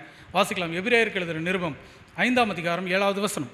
அவர் மாமிசத்தில் இருந்த நாட்களில் தம்மை மரணத்தினின்று இரட்சிக்க வல்லமையுள்ளவரை நோக்கி பலத்த சத்தத்தோடும் கண்ணீரோடும் விண்ணப்பம் பண்ணி வேண்டுதல் செய்து தமக்கு உண்டான பயபக்தி நிமித்தம் கேட்கப்பட்டு. பாருங்க, இயேசு கிறிஸ்துடைய முதல் வரிகள் அவர் மாம்சத்தில் இருந்த நாட்களில் கெத்செமனே தோட்டத்தில் நடந்த விஷயத்தை பற்றி பேசுகிறாரு.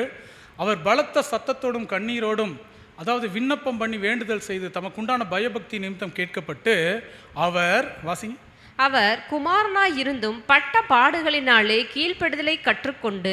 அவர் பிதாவாகிய தேவனுடைய மகனாய் இருந்தும் குமாரனாய் இருந்தும் அவர் பட்ட பாடுகளினாலே என்ன கற்றுக்கிட்டாருங்களாமா? கீழ்ப்படிதலை கற்றுக் கொடுத்தார், இல்லை கற்றுக்கொண்டார். அப்படின்னா இந்த உலகத்திலேயே முதல் பைபிள் ஸ்டூடெண்ட்ஸ் யார் தெரியுங்களா? பரிசுத்தமான பைபிள் ஸ்டூடெண்ட் யாருன்னா ஆண்டவராகிய இயேசு கிறிஸ்து தான். அடுத்து நாமளும் கற்றுக்கொள்றதுக்கு தான் வந்திருக்கோம். அப்படின்னா இயேசு கிறிஸ்துவே ஒரு ஸ்டூடெண்ட் கற்றுக்கொள்ளக்கூடிய நிலைமையில் இருக்கிறாருன்னு சொன்னால் நாம் எதுக்கு வந்தோம்? கற்றுக் கொடுக்க வந்தவங்களா, கற்றுக்கொள்ள வந்தோமா? கற்றுக் கொடுக்கறதுக்கு நம்ம வரல, கற்றுக்கொள்ள வந்திருக்கிறோம். நம்ம நிறைய தெரிஞ்சுக்கணும், அடுத்தது நாம் கீழ்ப்படிதலை காட்டணும். அதுக்காக தான் நம்ம வந்திருக்கிறோம். ஏன்னா அவ்வளோ பெரிய நிலைமையில் இருக்கிற அவரே கற்றுக்கொள்ள வந்தார்னு சொன்னால் நாமளும் கற்றுக்கொள்ள தான் வந்தோம் அப்படிங்கிறது தான் இந்த பாடத்தின் வழியாக நம்ம தெரிஞ்சுக்கிட்டோம். சரிங்களா? இதுதான் 10வது முக்கியமான ரீசன். நம்ம எல்லாருமே ஸ்டூடெண்ட்ஸ் தான். நம்ம மற்றவங்களுக்கு போதிக்கிறதுக்கு தான் அதிக பிரயாசப்படுவோமே தவிர நமக்கு போதிக்கிறதுக்கு யாரும் பிரயாசப்பட மாட்டோம். ஆனால் எப்போவுமே கேட்கிறதற்கு தீவிரமாயும், பேசுவதற்கு தாமதமாயும், கோபித்துக் கொள்வதற்கு பொறுமையாயும். நாம் அது சொல்லிட்டோம், கரெக்டாக தான் சொல்கிறோமா? சரி. ஸோ அப்போ பாருங்கள், கேட்குறதுக்கு எப்போவுமே ரொம்ப தாமதமாக, பொறுமையாக இருந்து தான் நம்ம கேட்குறதுக்கு ரொம்ப தீவிரமாக இருக்கணும், நிறைய கேட்கணும். அடுத்தது போதிக்கிறதுக்கு ரொம்ப தாமதமாக, மற்றவங்களுக்கு போதிக்கிறதுல தான் நம்ம அதிகமாக பிரயாசப்படுவோம். ஸோ ஆனால் நம்ம கேட்குறதுக்கு அதிகமாக பிரயாசப்படணும். ஏன்னா நம்ம எல்லாருமே மாணவர்கள் அப்படிங்கிறத கற்றுக் கொடுக்கறதுக்கு தான் இயேசு கிறிஸ்துவும் ஒரு மாணவனாக இந்த பூமியில் இருந்தார் அப்படிங்கிறத நம்ம பார்க்குறோம், இல்லைங்களா? இன்றைக்கி பாருங்கள், எத்தனையோ டீச்சர்ஸ் இருக்காங்க. எல்லா டீச்சர்ஸுமே வந்து பார்த்திங்கன்னா ஒரு நாள் மாணவராக இருந்து வந்தவங்க தான், கரெக்டுங்களா? அதே மாதிரி இயேசு கிறிஸ்து இன்றைக்கி நமக்கு டீச்சர் தான். ஆனால் அவரும் ஒரு நாள் என்னவாக இருந்திருக்கிறாருங்க? மாணவனாக இருந்திருக்காரு. ஆனால் நாளைக்கு நாமளும் டீச்சர் ஆகும், மற்றவங்களுக்கு போதிப்போம். ஆனால் நாமளும் என்ன தான்?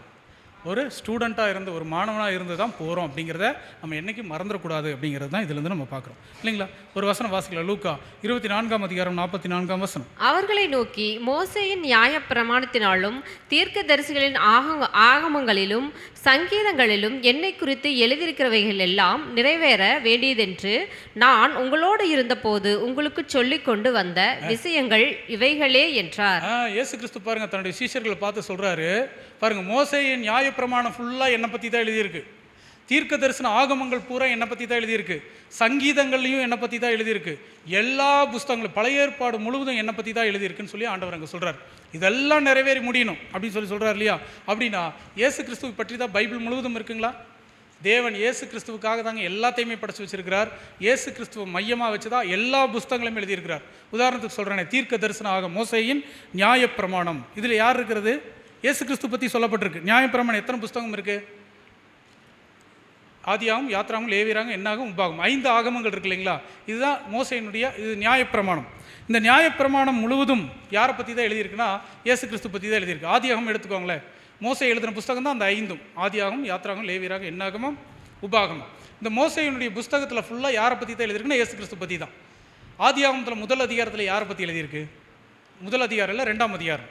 அவர் உன் தலையை நசுக்குவார், நீ அவர் குதிகாலை நசுக்குவாய். பாருங்க, ஒரு தேவனுடைய திட்டம் ஸ்டார்ட் பண்ணும்போது இயேசு கிறிஸ்துலேருந்து தான் தேவன் ஸ்டார்ட் பண்ணுறார். ஒரு பாவம் வந்த உடனேயே இயேசு கிறிஸ்து மூலம் தான் தேவன் ஸ்டார்ட் பண்ணுறார். அந்த புஸ்தகம் முழுவதும், ஆதியாகம் புஸ்தகம் ஃபுல்லாக எடுத்துக்கோங்களேன், எல்லாமே இயேசு கிறிஸ்துவை பற்றி தான் எழுதப்பட்டிருக்கு. உதாரணத்துக்கு சொல்ல போனால் அங்கே யாருடைய லைஃப்லாம் இருக்குது? ஆதியாகமத்தில் ஆபேலுடைய வாழ்க்கை இருக்கா? அது யாருக்கு நிழலாக இருக்குதுங்க? இயேசு கிறிஸ்துடைய வாழ்க்கைக்கு நிழலாக இருக்குது, கரெக்டுங்களா? தேவனுக்கு பிரியமான பலிகளை அவர் செலுத்தினார், படிக்கிறோம். ஏனோக்கு தேவனோடு சஞ்சரித்து கொண்டிருந்தார், அது யாருக்கு நிழலாக இருக்குன்னா சபைக்கு. அதை விட்டுருவோம். அடுத்த காரியங்கள் நீங்கள் பாருங்களேன். அடுத்து ஆபிரகாம் தன் மகன் ஈசாக்கு பலி செலுத்தினார், யாரை பற்றி தான் எழுதியிருக்கு? இயேசு கிறிஸ்து பற்றி தான் எழுதியிருக்கு, இல்லைங்களா? அடுத்தது ஈசாக்குக்கு ஆபிரகாம் ஒரு கல்யாணம் பண்ணுறார், யாரை பற்றி எழுதியிருக்குதுங்க? பிதாவாகிய தேவன் இயேசு கிறிஸ்துக்கு ஒரு கல்யாணம் பண்ண போகிறார், அதுக்கு நிழலாக இருக்குது. யோசேப்புடைய வாழ்க்கை இயேசு கிறிஸ்துவுக்கு நிழலாக இருக்குது. ஆதியாகமம் முழுவதும் யாரை பேஸ் பண்ணி தான் தேவன் எழுதினார் அப்படின்னு கேட்டிங்கன்னா முழுக்க இயேசு கிறிஸ்துவ மையமாக வச்சு தான் எழுதப்பட்டிருக்கு. சரி, ஆதியாகமத்தை விட்டலாம், யாத்ராகமத்துக்கு வாங்கலை. யாத்ராகமத்தில் என்ன இருக்குது? இஸ்ரேல் ஜனங்களுடைய வனாந்திர பிரயாணம், சங்கார தூதன், வனாந்திரம் முழுவதும் யார் தான் இருக்கிறாங்கன்னா இயேசு கிறிஸ்து தான் அவங்களை வழி நடத்துகிறார். அங்கே கொடுக்கப்பட்டிருக்கிற கட்டளை, யாத்ராகம் 12ஆம் அதிகாரம், பஸ்கா ஆட்டுக்குட்டி யாரை பற்றி சொல்லப்பட்டிருக்குதுங்க? இயேசு கிறிஸ்து பற்றி தான் சொல்லப்பட்டிருக்குது. அங்கே சொல்லப்பட்டிருக்கிற ஆசரிப்பு கூடார நிழல்கள் அத்தனையும் யாரை பற்றி தான் சொல்லப்பட்டிருக்குன்னா இயேசு கிறிஸ்து பற்றி தான் சொல்லப்பட்டிருக்கு. யாத்ராகம் முடிஞ்சிருச்சா? லேவியராகமத்தில் என்ன இருக்குது? லேவியர்களுக்கான கட்டளை, பிரதான ஆசாரியனுடைய கட்டளை, அது யாருக்காக கொடுக்கப்பட்டிருக்குன்னா அதுவும் இயேசு கிறிஸ்துவுக்காக தான் கொடுக்கப்பட்டிருக்கு. அடுத்த லேவியராக முடிஞ்சதுக்கப்புறம் என்னாகும் யாருக்காக கொடுக்கப்பட்டிருக்கு? அதுவும் இயேசு கிறிஸ்துவுக்காக தான். என்னாகும் முழுவதும் என்ன இருக்கும் அப்படின்னு கேட்டிங்கன்னா, அதாவது இஸ்ரேல் ஜனங்க வனாந்திரத்துலேருந்து வராங்க இல்லையா, வரும்போது அங்கே நிறைய ஆசரிப்பு கூடார நிழல்கள் பற்றியெல்லாம் நிறைய விஷயங்கள் எழுதியிருப்பாங்க என்னாகும் புஸ்தகத்தில். ஸோ இதுவும் பார்த்தீங்கன்னா முழுக்க இயேசு கிறிஸ்து மையமாக வச்சு தான் எழுதப்பட்டிருக்கு. என்னாகும், அடுத்து உபாகமம். ஸோ எல்லா புஸ்தகமும் யாரை பற்றி தான் எழுதியிருக்குன்னா இயேசு கிறிஸ்து பற்றி தான்.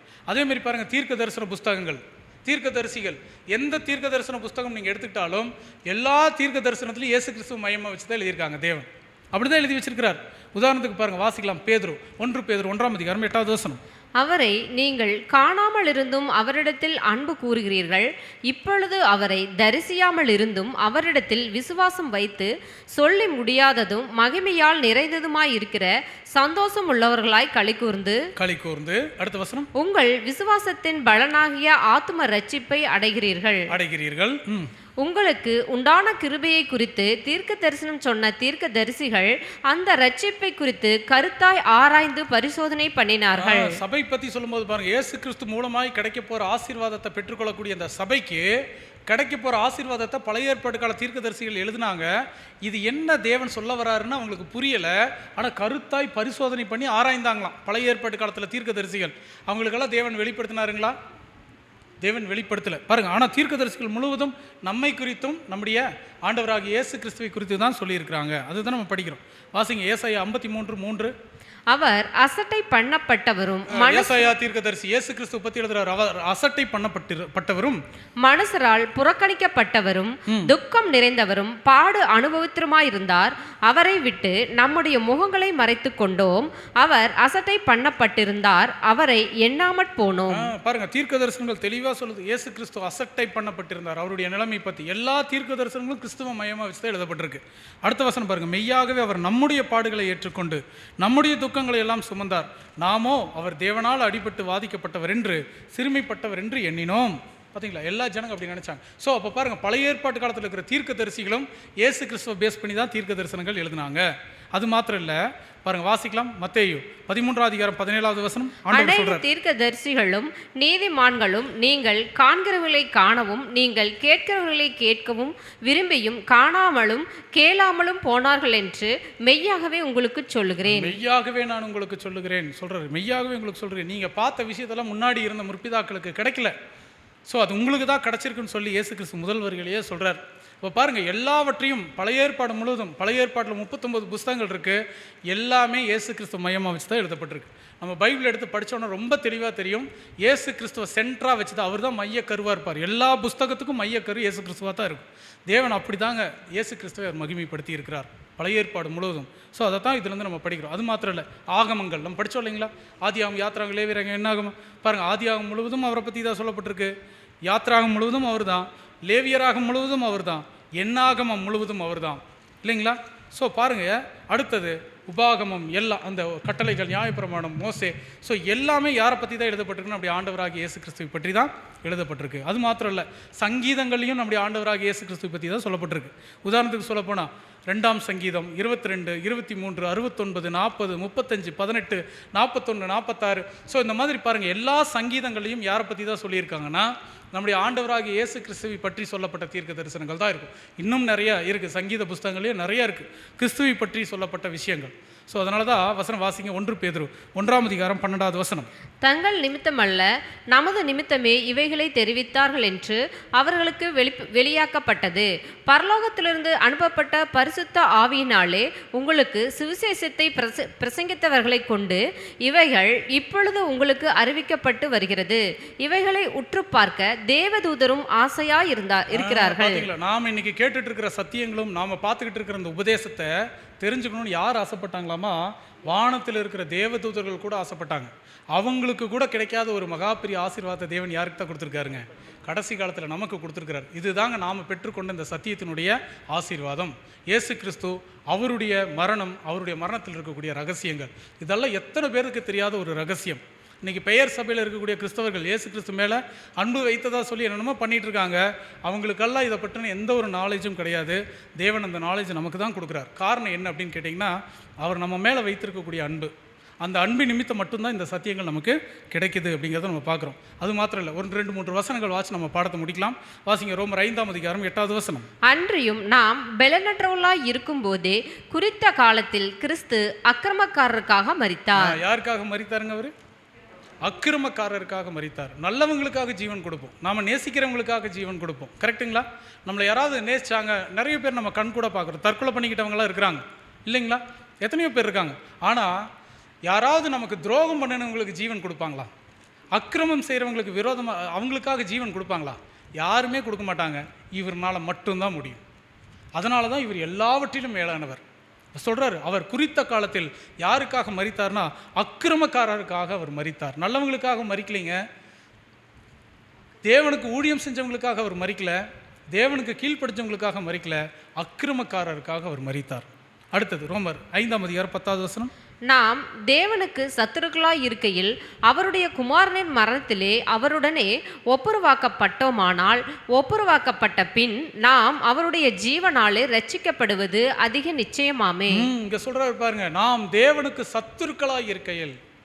நம்மளாம் அதாவது பாவப்பட்ட ஜென்மங்கள் கிடையாதுங்க. சத்துருன்னா என்ன அர்த்தங்க? எதிரி. எதிரிக்கு யாராவது ஜீவன் கொடுப்பாங்களா?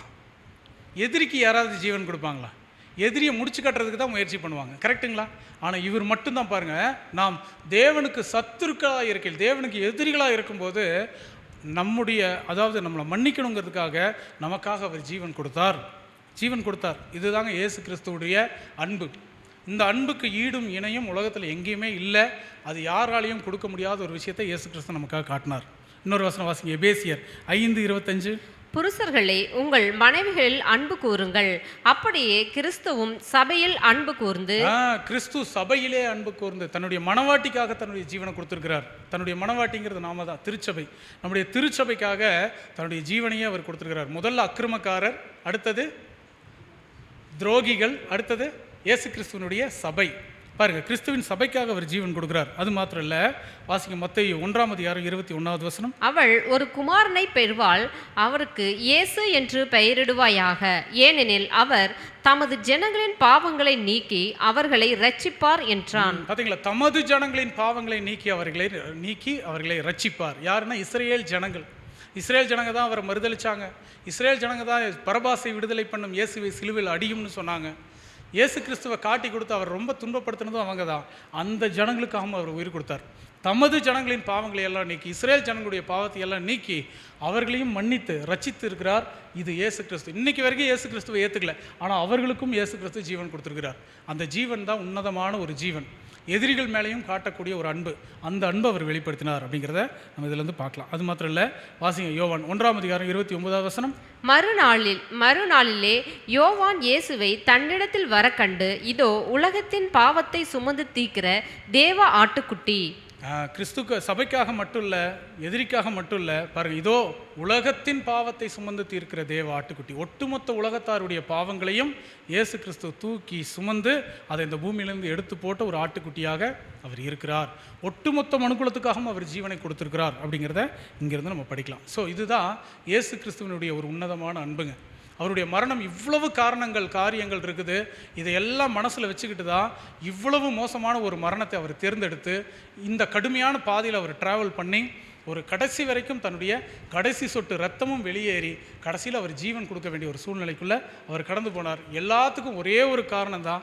அந்த காரணம் என்னென்னா, இந்த மனுக்குலத்தின் மீது பிதாவாகிய தேவன் வைத்திருக்கக்கூடிய அன்பு, இந்த மனுக்குலத்தின் மீது ஆண்டவராகிய இயேசு வைத்திருக்கக்கூடிய அன்பு. இந்த அன்பை தவிர வேறு ஒன்றுமே இல்லைங்கிறத தான் இந்த பாடத்தின் வழியாக நம்ம தெரிஞ்சுக்கிட்டோம். ஒரு 2 வசனத்தை வாசி இந்த பாடத்தை முடிக்கலாம்.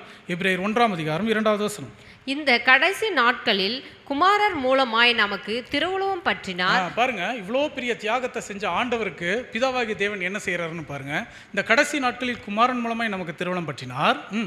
இவரை சர்வத்திற்கும் சுதந்திரவாளியாக நியமித்தார். இயேசு கிறிஸ்து தான் இனிமேல் சர்வத்துக்கும் சுதந்திரவாளி. எல்லாவற்றுக்கும் சுதந்திரவாளி இயேசு கிறிஸ்து மட்டும்தான். இவரை கொண்டு உலகங்களையும் உண்டாக்கினார். இவர் அவருடைய மகிமையின் பிரகாசமும் அவருடைய தன்மையின் சொரூபமுமாய் இருந்து சர்வத்தையும் தம்முடைய வல்லமையுள்ள வசனத்தினாலே தாங்குகிறவராய் தம்மாலே தாமே நம்முடைய பாவங்களை நீக்கும் சுத்திகரிப்பை உண்டு பண்ணி உன்னதத்திலுள்ள மகத்துவமானவருடைய வலது பார்சித்திலே உட்கார்ந்தார். பாத்தீங்களா? எல்லாவற்றையும், அதாவது ஆதி முதல் அந்தம் வரைக்கும் இருக்கிற எல்லா காரியத்துக்கும் முடிவுண்டாக்கி அவர் எல்லாத்தையும் வெற்றி சிறந்து பிதாவாகிய தேவனுடைய வலது பார்சத்தில் போய் அவர் உட்கார்ந்துருக்கிறார் ஜெயம் கொண்டு. ஸோ இந்த நிலைமையில் இருக்கிறாருங்க ஆண்டவராகிய இயேசு கிறிஸ்து. இவ்வளவு தாழ்மையான நிலைமைக்கு இறங்கி வந்து நம்ம மேலே வைத்திருக்கிற அன்பை அவர் வெளிப்படுத்தினதுனால தேவன் அவரை தூக்கி உயர்த்தி கொண்டுட்டு போய் அவருடைய சிங்காசனத்துக்கு பக்கத்தில் கொண்டு போய் அவர் உட்கார வச்சிருக்கார்.